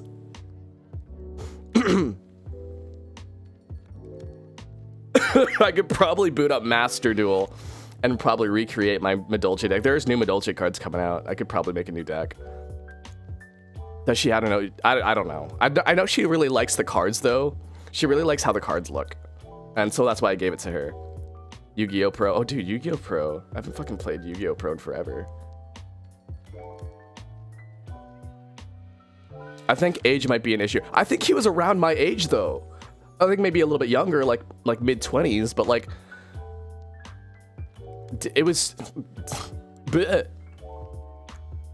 there was an issue that I came across on Twitter the other day. A couple of weeks ago actually. So 35, yeah, exactly. There's an issue I came across on Twitter. So there's this VTuber. I have really strong opinions about this. But they had a redeem on their channel that's like speak with an Asian accent for 5 minutes. And I don't think that Asian accents should be used in such a way to be funny. I really don't think that Asian accents are a way to be funny. It's actually really racist. In fact. So she had a redeem that's like talk like what's that fucking dude? Uncle Roger? Talk like Uncle Roger for 5 minutes. And I fucking hate that guy. I think he's racist. I think his content is racist. It's not cool. It really is not cool. It's such. I mean, I do Tommy Wiseau. I'm making fun of one person when I do that. I go, ahaha. Oh, hi, Mark. I talk like Tommy Wiseau. I'm not making fun of anybody else but Tommy Wiseau, because everyone else is just like, he's a fucking weird person. Okay, that's like. Sure, that might be racist in some context, but I'm not making fun of like. I'm not making fun of like a whole sort of race of people. And that's where I think Uncle Roger is racist. Therefore, the redeem of sounding like Uncle Roger is also racist. Oh my god. Anyways, so yeah, she has this video of her on Twitter talking like Uncle Roger for about like maybe 30 seconds or something. And I'm just like, oh, no, honey, don't do this. Why Zoist? Oh, hi, Mark. There's nothing wrong with, again, there's nothing wrong with talking with an accent if it's not being discriminatory in any such a way. Uncle Roger specifically speaks in such a way that makes fun of Asians, and I hate that. He goes, yeah, oh, used to walk. I'm like, what the fuck is that? Dude, dude, it's so racist. Also, he's not Chinese. But the accent he uses is Chinese.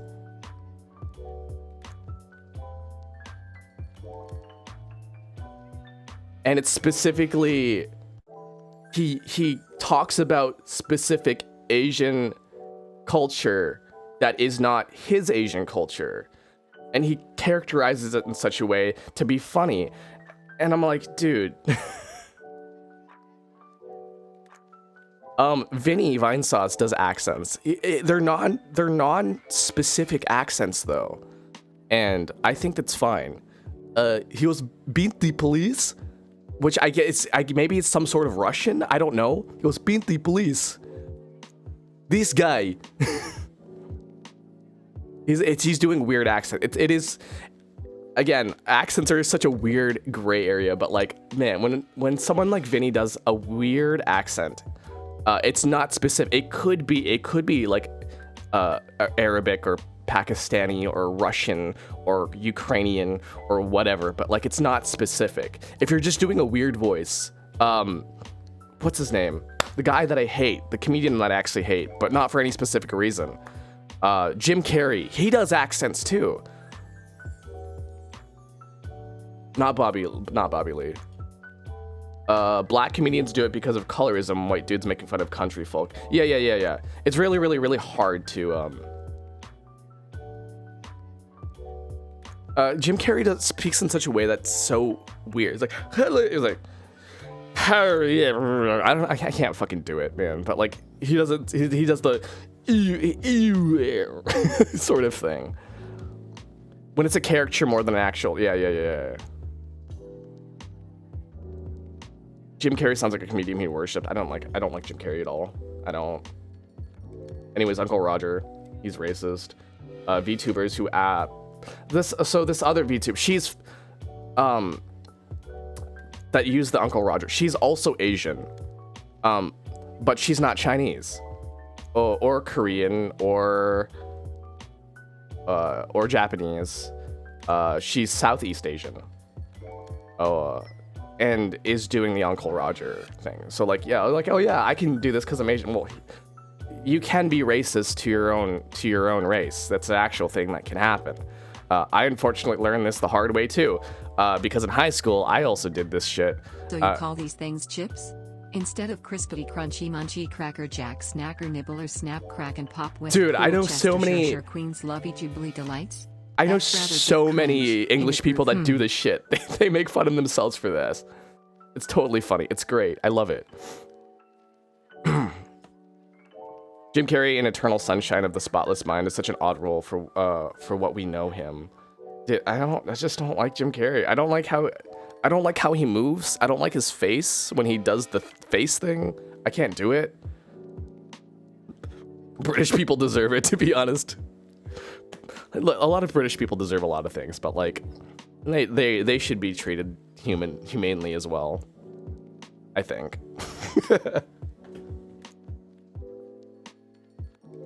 Anyways, yeah, don't be aware of you using accents in such a way. Spin. I've got like shit in my throat that's making me sound really weird. I do feel kind of weird. I do feel kind of bad when people make fun of the French because like all French are pussies or whatever, but like historically, yeah, that makes sense. But like if you call, because like the French has withdrawn from so many wars. Jack the God, thank you for following. The French have withdrawn from so many wars that it's like, oh yeah, the French are pussies because they withdraw from every. But if you just call a French person a pussy, that's kind of fucking mean. I don't know, guys. What do you think about that? Yeah, that's not cool.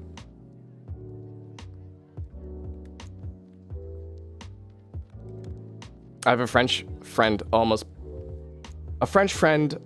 she almost punched an American in Libsyn because he started making the oui, oui, voulez. Yeah, dude, that's not cool. Apparently, the Japanese people have a way of making fun of English speakers. You know how like when we want to make fun of French people, we go oui, oui,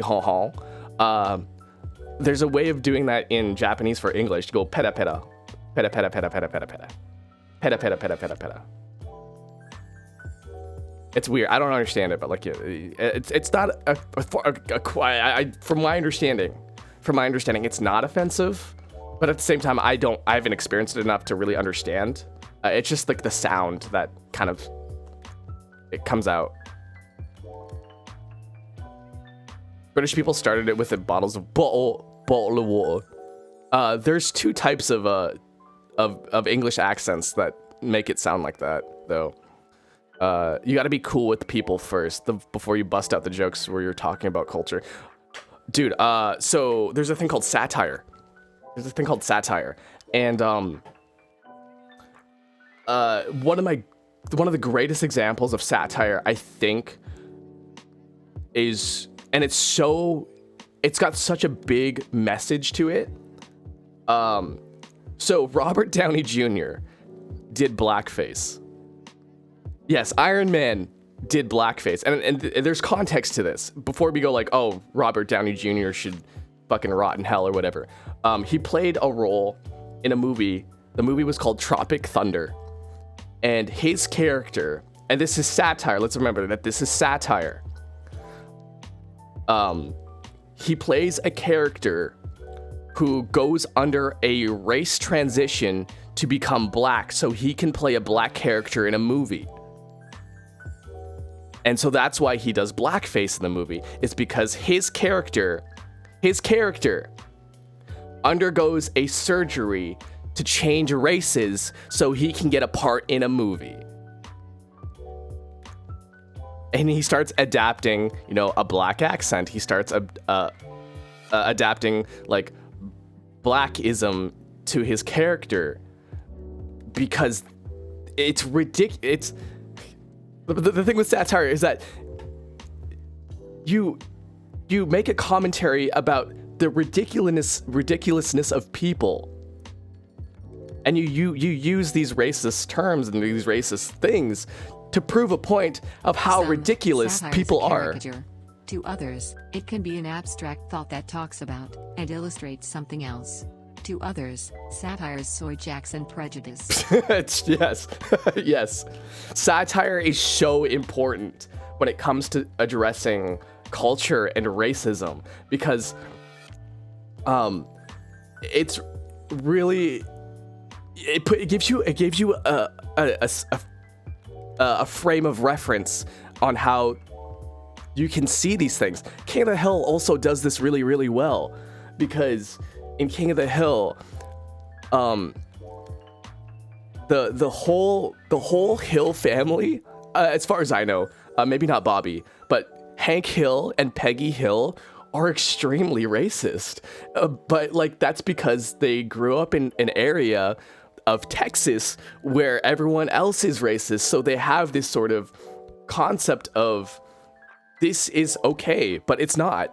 There's a time where, or an episode where their dog starts attacking this black guy every time he shows up to their house, and they're like, "Oh no, our dog is racist. He or she, I think it's she keeps attacking this black person."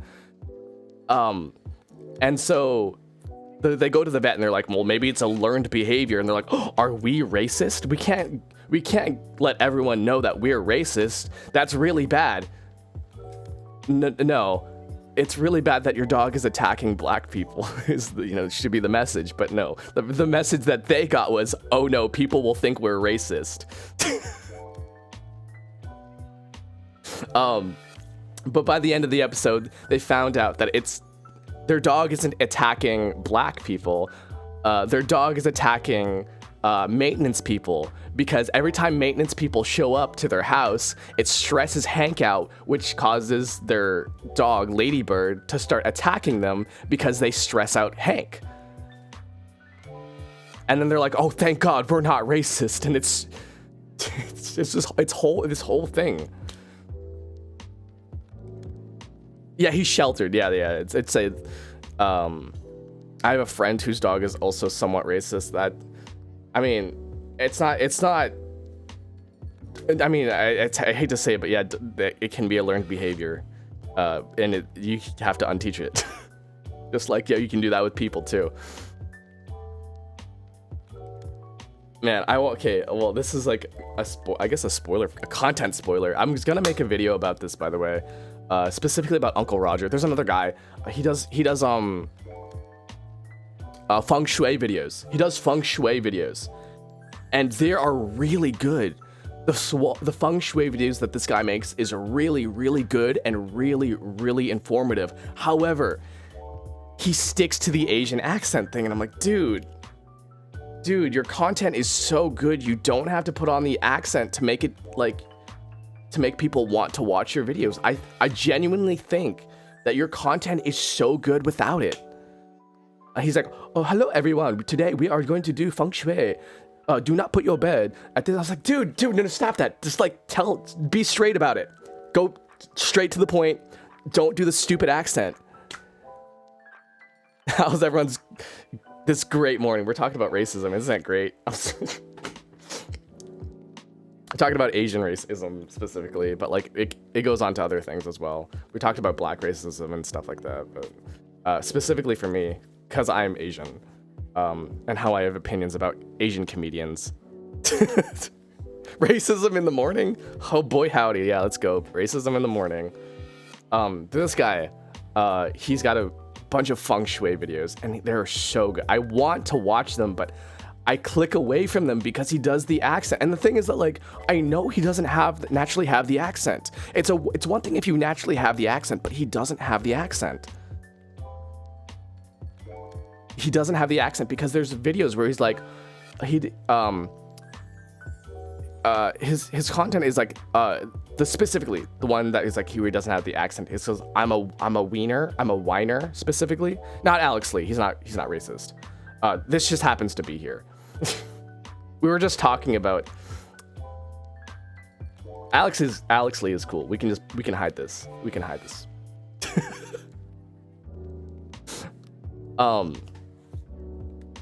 Fuck, what's his fucking name? He has, yeah. It's like, oh, don't be a whiner. Don't be a wiener. He says it in an Asian accent, and then it's like, oh no, I have no room for my closet because it's full of blah blah blah. And he's like, change it. He says it in a straight American accent or Asian American accent. There's like a thing called like an Asian American accent. I don't know how you guys can tell, but like Asian Americans have a specific accent where it's like, it's not quite. I don't know how to explain it, but you're just gonna have to like, just listen to like an Asian guy speak, an Asian American guy speak that has no discernible accent. He's got an accent. It's called the Asian American accent. It's kind of speed bumpy and nasally a little bit. People are talking about Marlon Webb for the same stuff that you're just really. I need to look that up. Marlon Webb. Okay.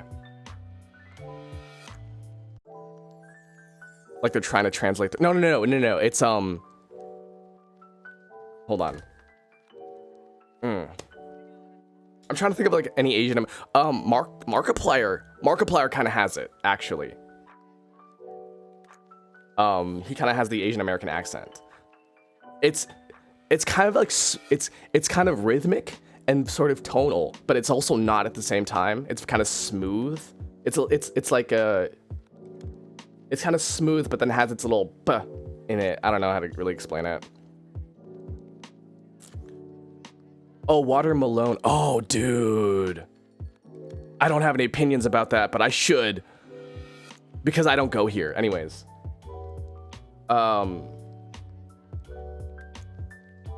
Yeah, so the guy who has the feng shui videos, he has the Asian American accent, which is basically a non-accent.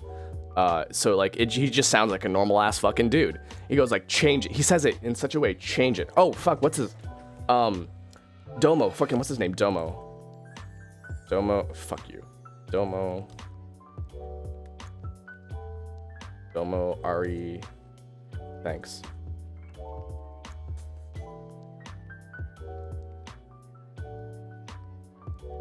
So listen to how this guy speaks. It's very like a smooth. It's a smooth but yet sort of tonal. Where's his? Does he have his streams? He doesn't have his streams up here. Hold on. Let me Ari. Yeah, thanks.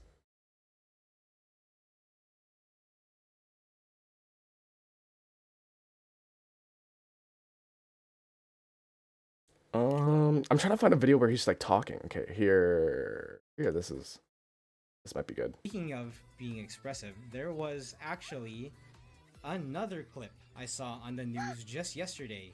Yeah, it's sort of like nasally and tonal. Like, yeah, you kind of hear it. Believe it or not, I think it's Canada news. Maybe that's why you're not seeing these clips. Yeah. Okay, there's a bunch of Asian Americans that sound like this. This is the specific the accent. I'm trying to think of another. Who's like another like Asian content creator? Lando, Professor Lando.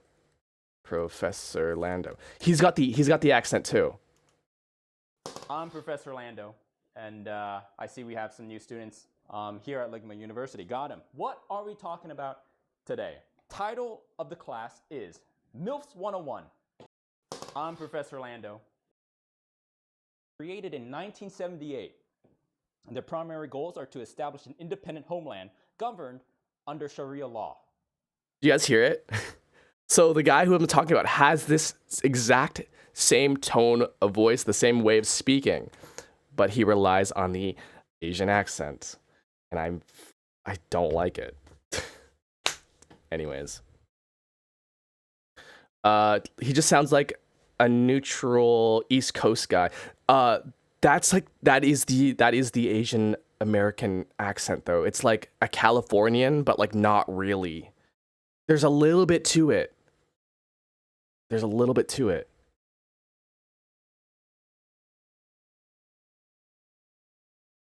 I think one of the major reasons why we get this accent is that some people, Thanks, Lando.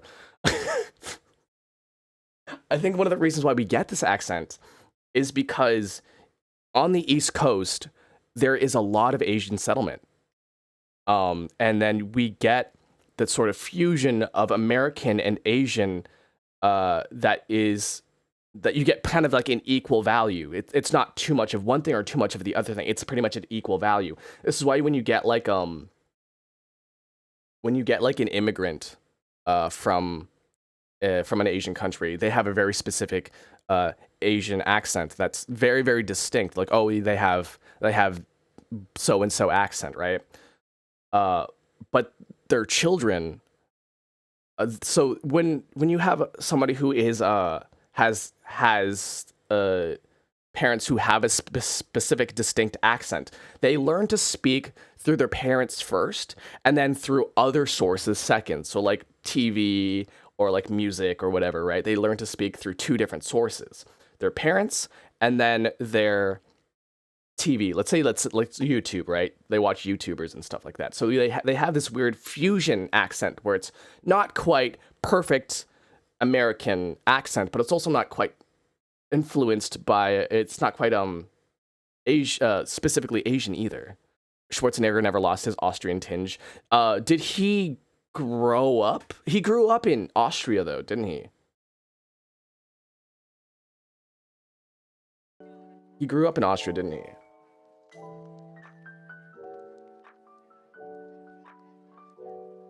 I think even Alex Lee has this. I think Alex Lee also has the Asian American accent. Hey, this is Alex. I'm the voice actor for Sung Chinu in the English dub of Solo Leveling. Nice to be working with you guys. Get down now! Maybe. He may have gotten rid of it through voice acting, but this is it. Who's next? This guy looks cool. Inosuke, he's like a ripped boar guy. it's kind of there. It's not really there, but it's kind of there. He moved to the US as a teenager and he just chose to keep it. So like, no. Like you have to be specifically like a toddler. You have to be like between the ages of like 1 and like, well, I guess you start speaking at 2, don't you? Between the ages of like 2 and like 5 is that when you start speaking, you start adapting the accents of the people around you around that sort of time. 2 hours. What? 2 hours. Oh, this was only supposed to be an hour long, but we're at 2 hours because I like talking about shit. Think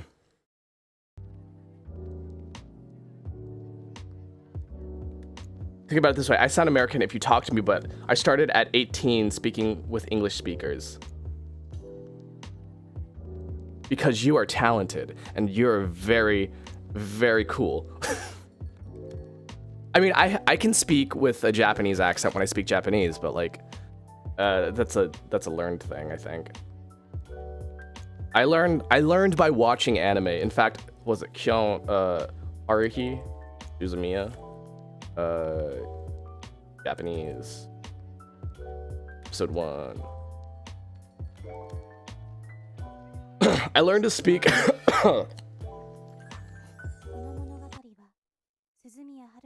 A fan-made episode? No. I need like an actual episode. Haruhi Suzumiya. Kyon dies. Great.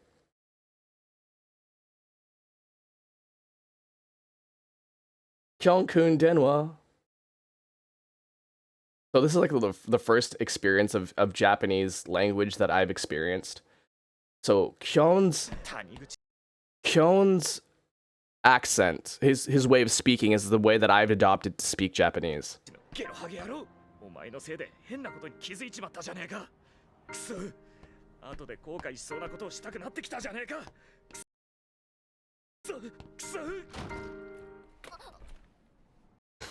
So he speaks very casually.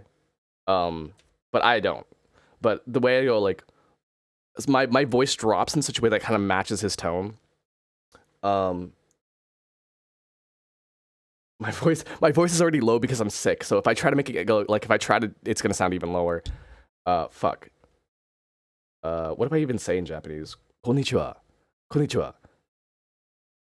Boku wa Akira desu. This is this is how I would speak in Japanese when I speak to my coworkers and stuff like, so da ne. この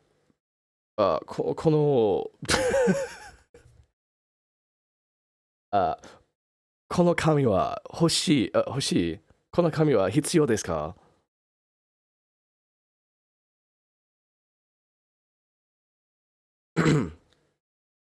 So like yeah, when you learn through imitation, and you probably learn the same way too. But like the funny thing is that when you look at Japanese speakers when they speak English, right? Hold on. Japanese. Oh wait. Ayaka's English class. Surprise English lessons. There we go. So when you listen to these idols speak English, they were taught. You can tell they were taught by a Japanese person teaching English. I want to add those arus in there, those asu. And Nandagora. Nandagora. Which bus goes to Hyatt Hotel? You can tell she learned from an English speaker because of the way she speaks. But if you listen to this other person, Which has good distribution path? Which bus? Which bus which bus? But which bus? goes to the Hyatt Hotel? Hyatt Hotel. Hyatt Hotel. Hyatt Hotel. Which bus goes to the bus? So she's not saying it the sentence properly, like, you know, obviously. But you can tell when you pick up a language from a native speaker as opposed to a person who can only who's kind of learned through textbook. One more time, I'll like show you. Which bus goes to Hyatt Hotel? Learned from an English speaker. Which bus goes to the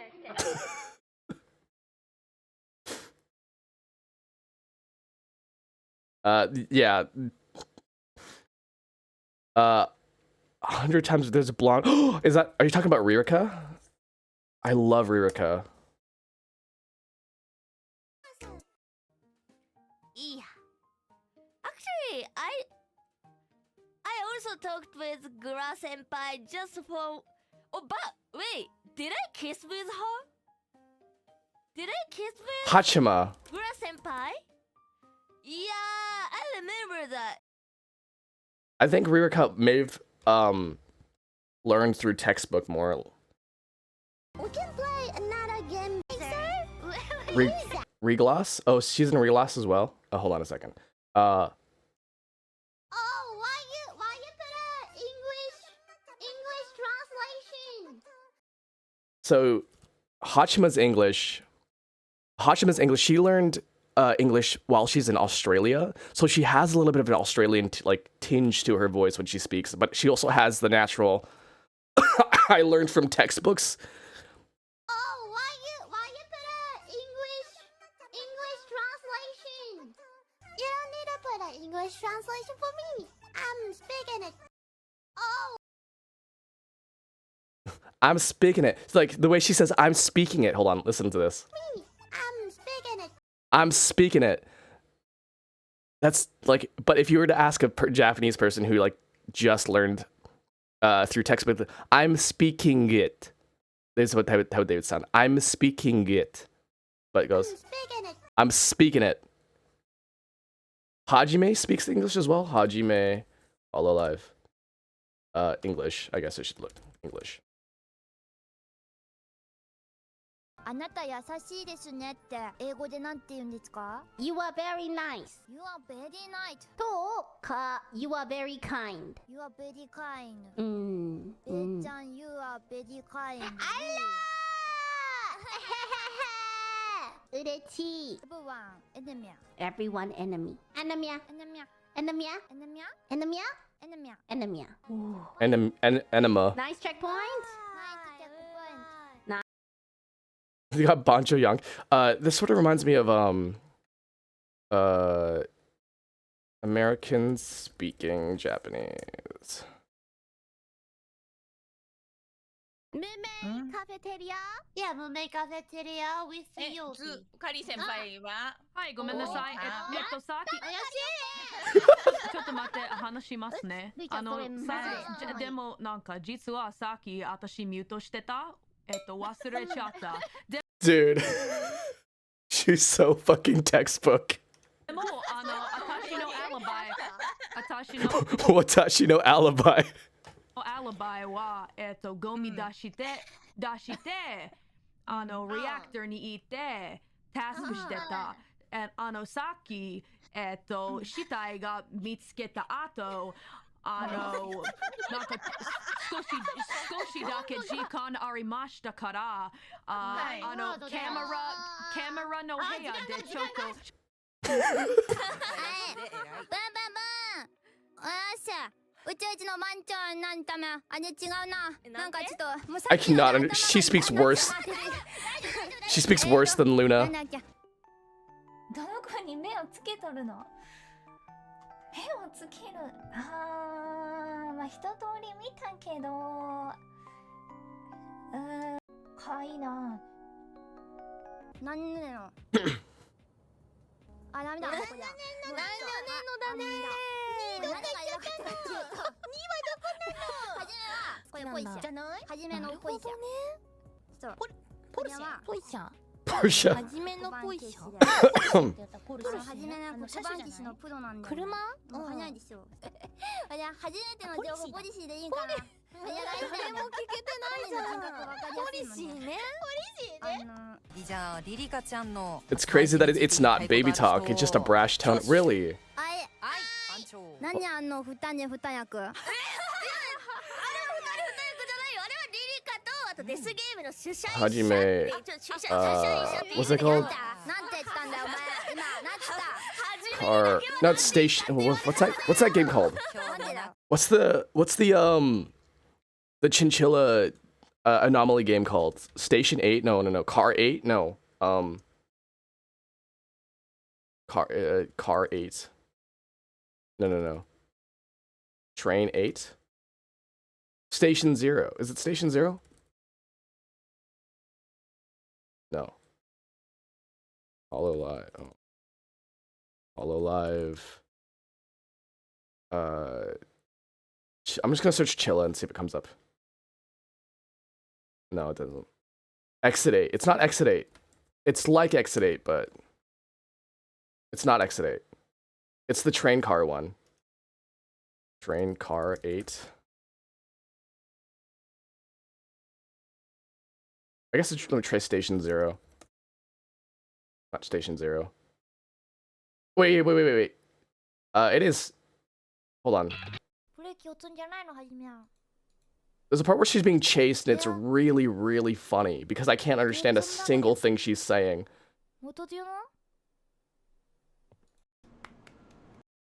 Shinkansen 0.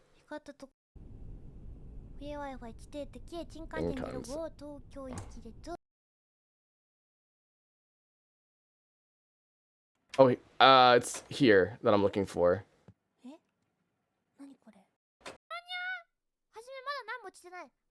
I cannot understand a thing she says here, by the way. おい、トイレ間に合わなかったのかなとか言うな。そっちじゃないだろう。ホラーの方だろう。血だろこりゃ。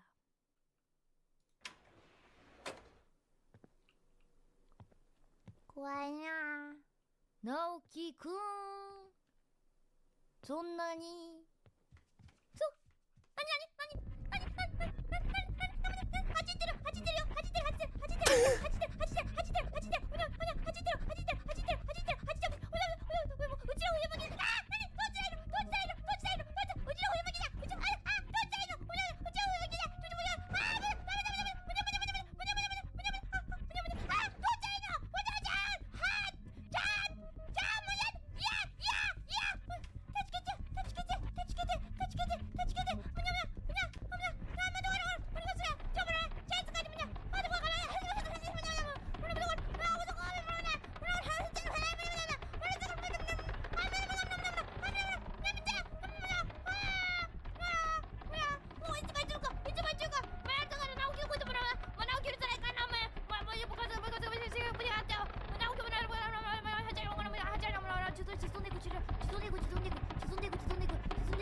fuck, what's that girl's name?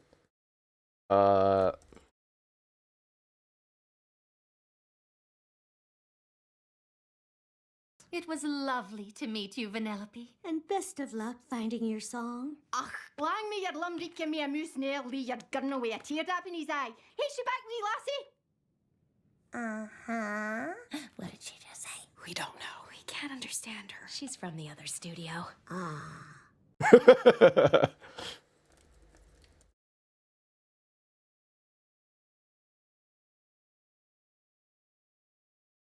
I don't think I've ever heard this person before. Is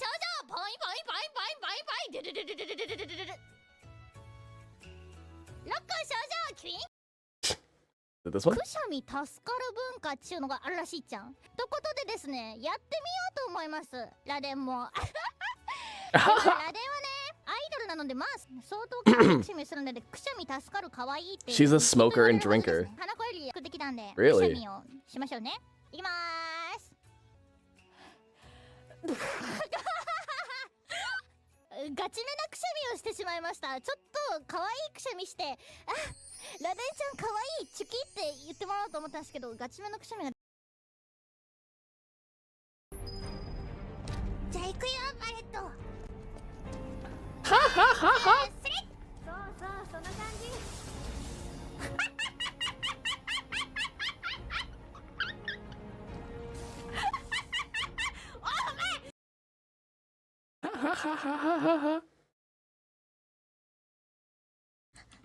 大丈夫くそ。ね、たまないんだけどなんで。まだ気持ち悪いな。笑いが互いに独特でしょ。ちょっと。互いに独特とか言うな。一緒にするな。いや、一緒目からコロさんの笑い方もさ、独特だよ。待って、真似していい？あ、いいよ。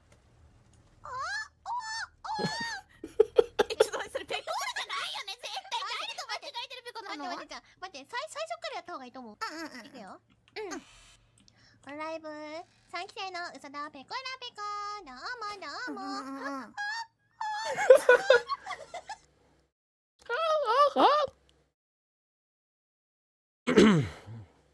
I gotta see Raiden talking about drinking sake. Raiden Hollow Live Sake.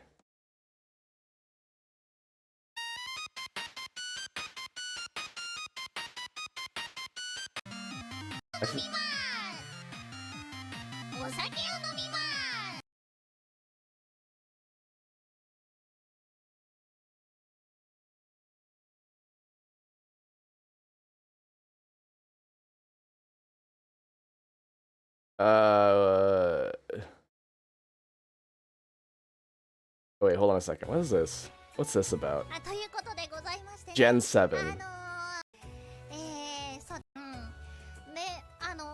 あのどうして我々リグロスが、デバイスって分けられてるのか Device. 7期生じゃなくてホロライブデバイス Regloss is under Hollow Devis. いまだにみんなもなんでって思ってるこ Is と it は device? 大きいと思っちゃう。そうでも多分これからその分けられた理由っていうのはだんだん分かってくると思う。特にね、重風亭ラデンに関しては顕著だと思います。どうして7期生じゃないのかっていうのがこれからねどんどん分かってくると思います。なのでねよかったらねthey didn't say no more new gens for now. Oh, I think they kind of did, but like 見守っていただければいいかなと思います。 so as far as I know, my voice is getting more fucked up the more I talk. I probably need to end the stream. 本当になんだろう、本当に感謝しかないな。 Until the newest gen hits a certain metric. Yeah, that's so so when HoloLive, oh god, my voice, holy shit, I feel like I'm dying now. It sounds like I'm dying. So when HoloLive English came out, that was them being like, oh, we're gonna test the waters to see if this is profitable, if this is if this is okay, if people are into this. And so they did, right? And then they were like, okay, well, we need to expand this branch a little bit more because this is working out for us. And so when they're like, oh, we need to expand, we need to expand Hollow Stars because Niji Sanji did a male group and that did really well. So like, well, let's see if we can get into that as well.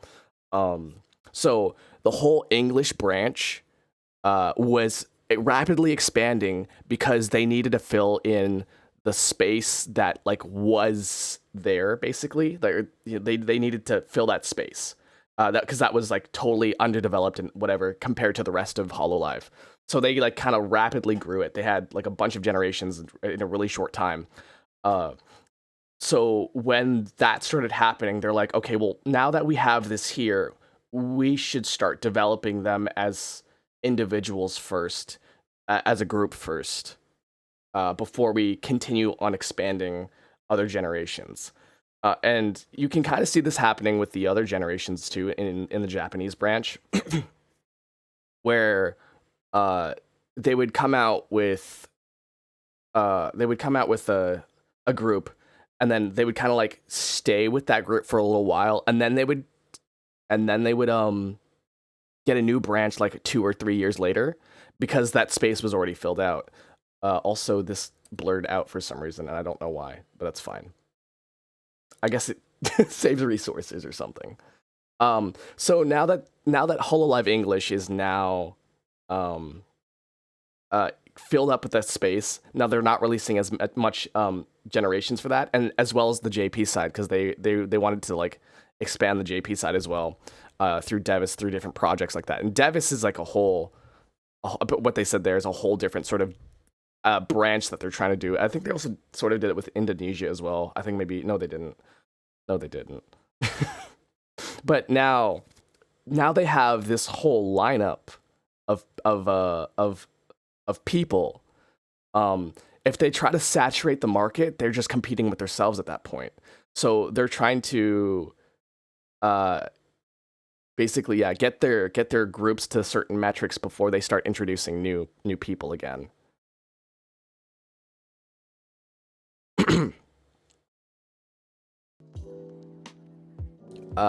So yeah, don't audition.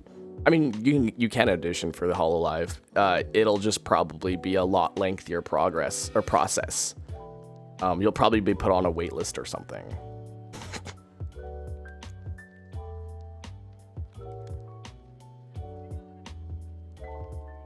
The Rainbow guys. The Rainbow guys really wanted to saturate the market, and that turned out really poorly. At least on the English side. I don't know how the Japanese side is doing, but the English side's fucking on fire. Where's the brain rot music? This one? Oh, it's not on this one. Oh, I don't have brain rot music on this one.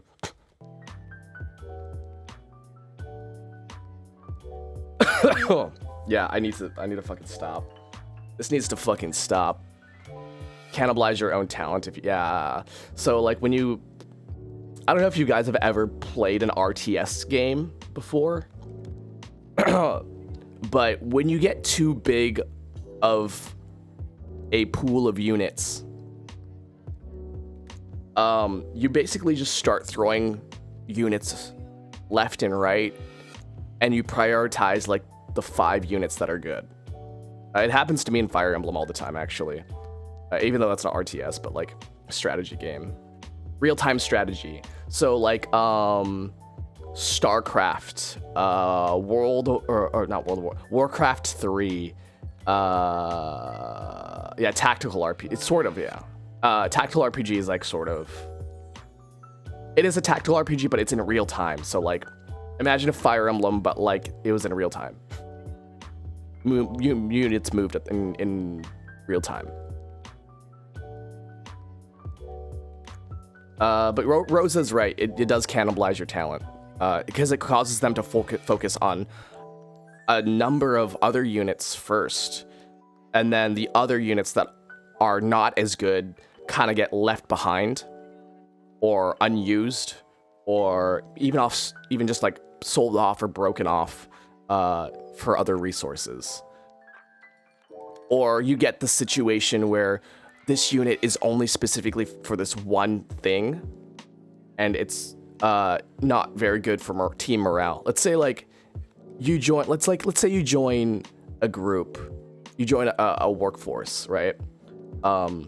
Let's for our example's sake, let's say you join or you get hired by a cafe that sells coffee and pastries and stuff like that, right? So you have your all-rounders that are really good at everything. They're really good at making coffee drinks. They're really good at baking. They're really good at customer service and serving and, all that stuff, right? And then you get hired, right? You get hired there, but you're only really good at nothing. You're not really good at anything, and you're not really, specialized in anything. So they put you on cleaning duty all the time. Well, this other unit, this other person does everything so well. They make coffee drinks so well. Let's put them on the coffee machine all day because they're good at that. And, maybe they like it. But like, imagine how you would feel as the cleaning guy. Like you applied to work at a cafe because you want to make coffee drinks. You want to make those customer connections and talk to people and, make pastries and shit. But here you are just cleaning all day because the other people do it better. You're not being enriched. You're not being, developed to be as good as this other person. They're heavily relying on this one person. Well, what happens if this person leaves or something bad happens to them? They get into an accident. They can't come into work. You're fucking screwed. And so that's what's happened with Niji Sanji, is that they're focusing too hard on saturating that all their other units got left behind. They're doing things like editing for the company. They were making emotes, thumbnails, all this other shit for the company, but they weren't doing what they wanted to do. They were kind of stuck behind this sort of like, you need to do this sort of thing. And that's why a lot of them aren't really recognized, because they're not given the chance to shine or be their own person or be unique. Sure, there are people that are fans of them, but like, their potential is so wasted.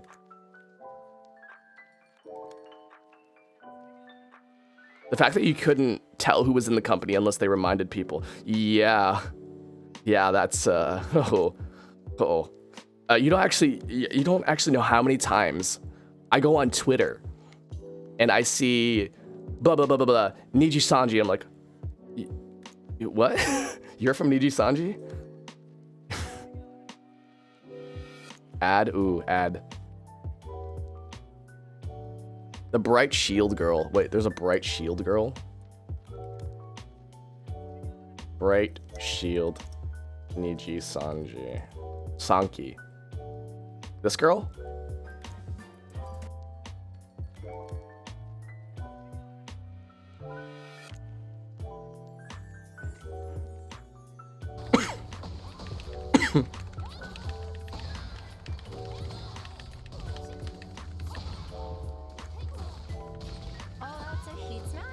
Oh, she was mashing to get out of that too.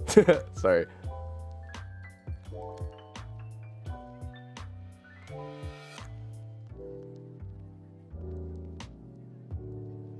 She is so cool looking though. Too bad she works for a shit company. I did audition to Niji Sanji numerous times, but like, I had no intention of signing anything from them, by the way.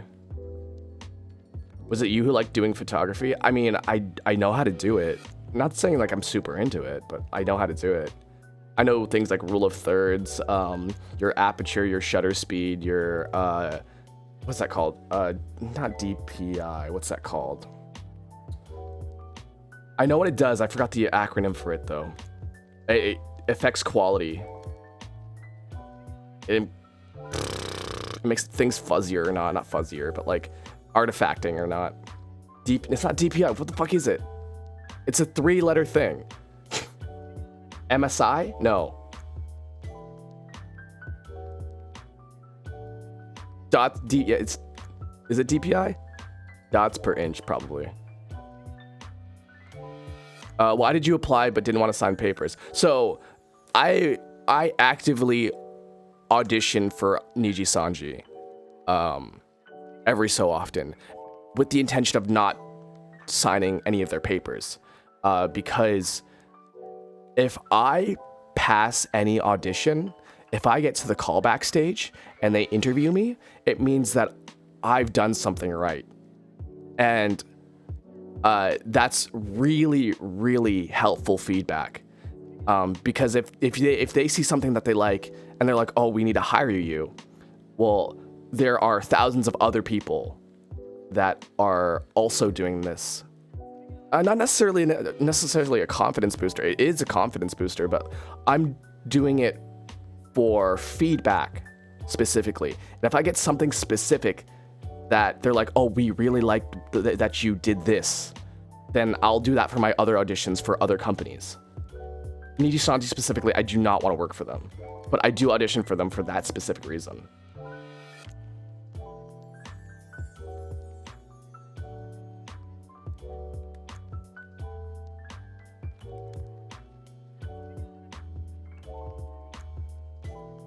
Speed. Okay, I'm gonna fucking end the stream, guys. My throat's starting to hurt. I'm gonna play Street Fighter for like 5 hours. I've been getting good at Street Fighter 6. I think I'm gonna be maining, what's her name? Manon? I think her name is Manon. I think I'm gonna be maining her.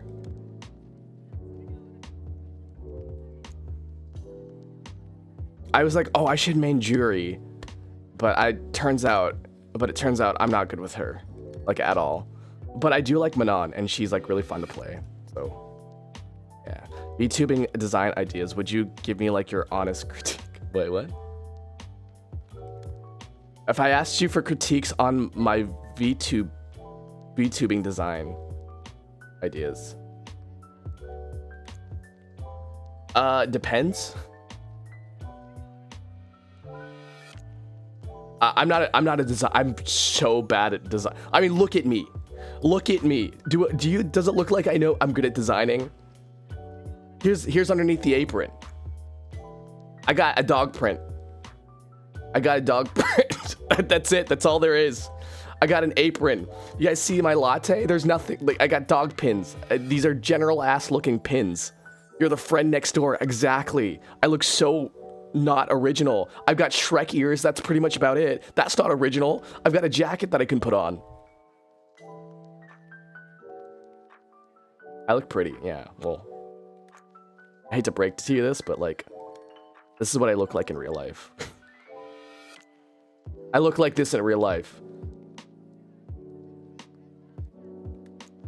It's what it looks like when I take off my glasses. I look like a butch lesbian. You don't want to be the demon prince of hell? Fuck. I mean, sure. That's not me though. I like to have a character that I can kind of relate to, which is me, and a barista, because I love making barista drinks and what is it called? Coffee. I love making coffee and lattes.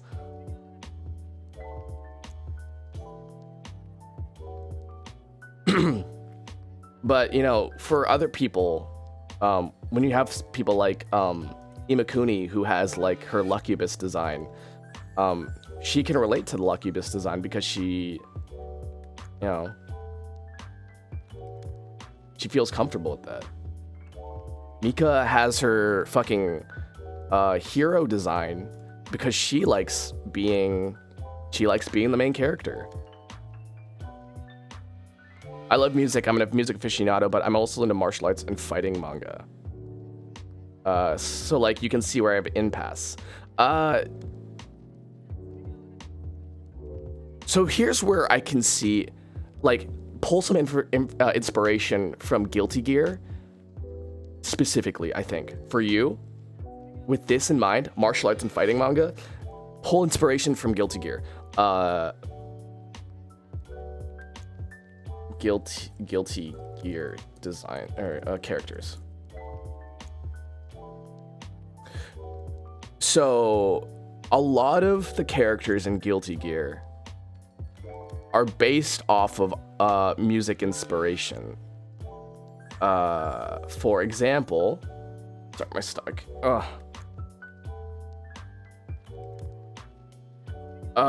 Fuck, where's her name? Her name is Ino.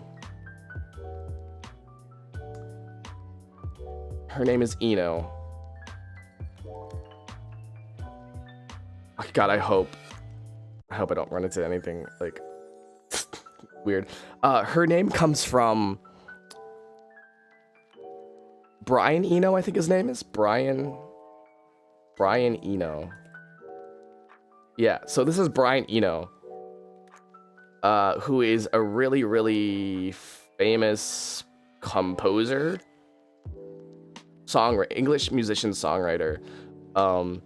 You also have characters like Axelo, which is obviously a reference to Axl Rose.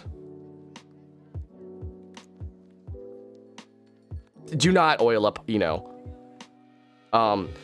so for you, I mean, this is like a fighting game thing, right? So like they have like their cool weapons and shit. And then we can get into characters even like Manon in Street Fighter 6. She's into like ballet and stuff like that. So it's very music. It's more dance related.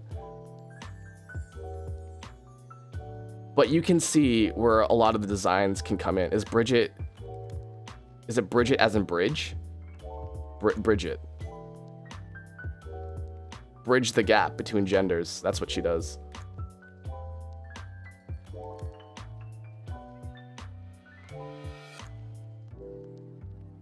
Apple.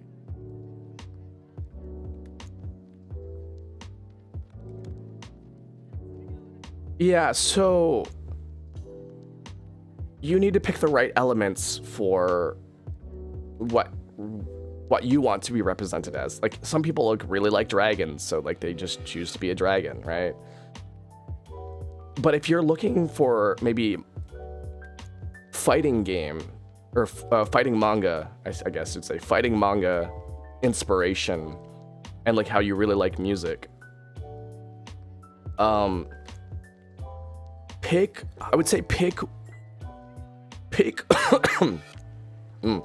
one,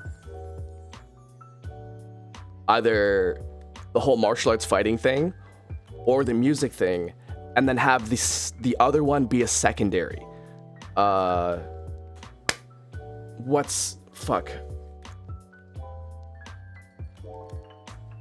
Where you can have things like Kaede Akamatsu, where her whole thing is music, right? But you can see, oh shit, you can't really fucking see it.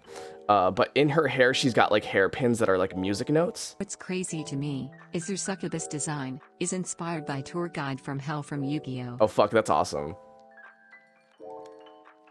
But you can see like, or like maybe use some like designs here. I'm not sure if you can really see that, but like her tights have, her socks have the like musical note things into it. Ibuki Miyoda. Dude, fucking go for it. Maybe combine some elements of like rock, like it's clearly you like music. So maybe you can go with the rock star look, but like maybe kind of like a more of like a brash design where it's like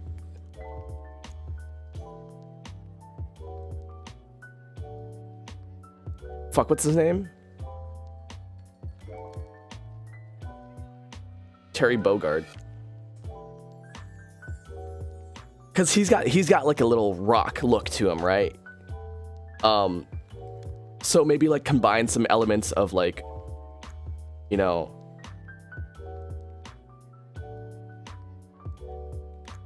of that generic, not to say generic, but that sort of feel of rock or, you know, metal or whatever genre that you really are into, combined like this is fucking metal as hell, and then you combine it with like some of this music shit here, like Terry is generic by today's standards, but he's super stylized. Hey, I'm fucking super generic by today's standards, but I'm a butch lesbian.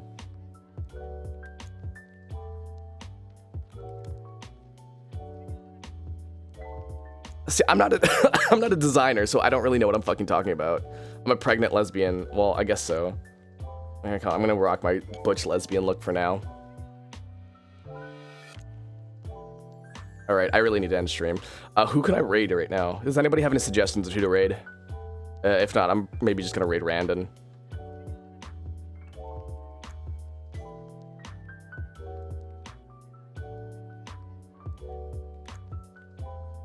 I'm supposed to be at Mika's stream in like 7 hours. 6 hours, I think, actually. Freya, can you give me a link?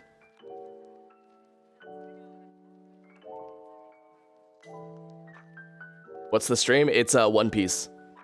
I think she's streaming One Piece Odyssey again, and I'm just gonna be showing up there.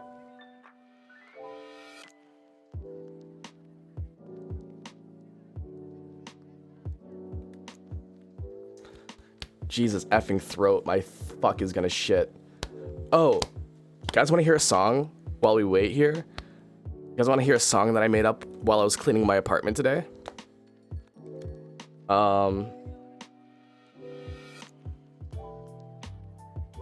Fuck, how does it go again? I'm gonna...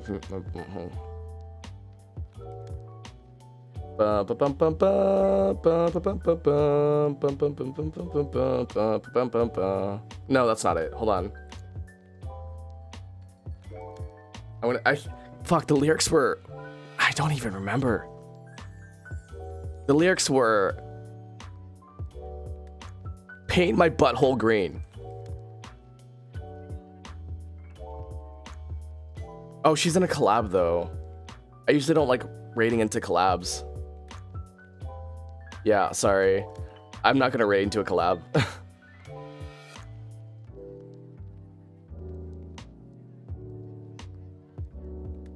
That's just the one thing. I just don't like raiding into collabs because it feels like, oh no, I raved into one person and they've got like 3 other people also streaming and they have to do a whole thing. It's always awkward, so I don't do it.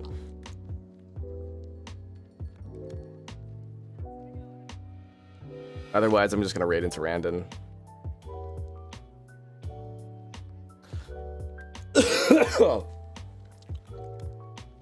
Ugh.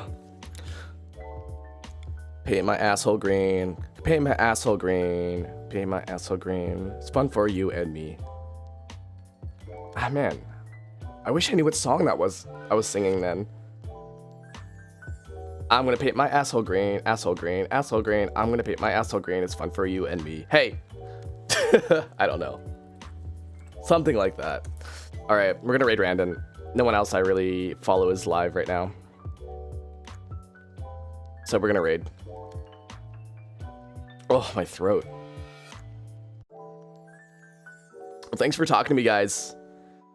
Talking with me and completely shattering my voice. And I'm gonna shatter it even more when I when I go onto Mika's stream in a couple hours. I'm gonna take a nap. It's actually 3 in the morning where I am right now. You gotta DM me designs. I'll take a look. I'll see what I can come up with you. Maybe leave that.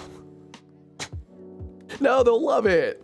I'm gonna paint my asshole green, asshole green, asshole green. I'm gonna paint my asshole green. It's fun for you and me. Hey. You know who else is green? Randon. Randon's green.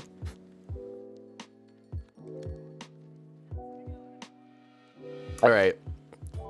Have a good time, everybody.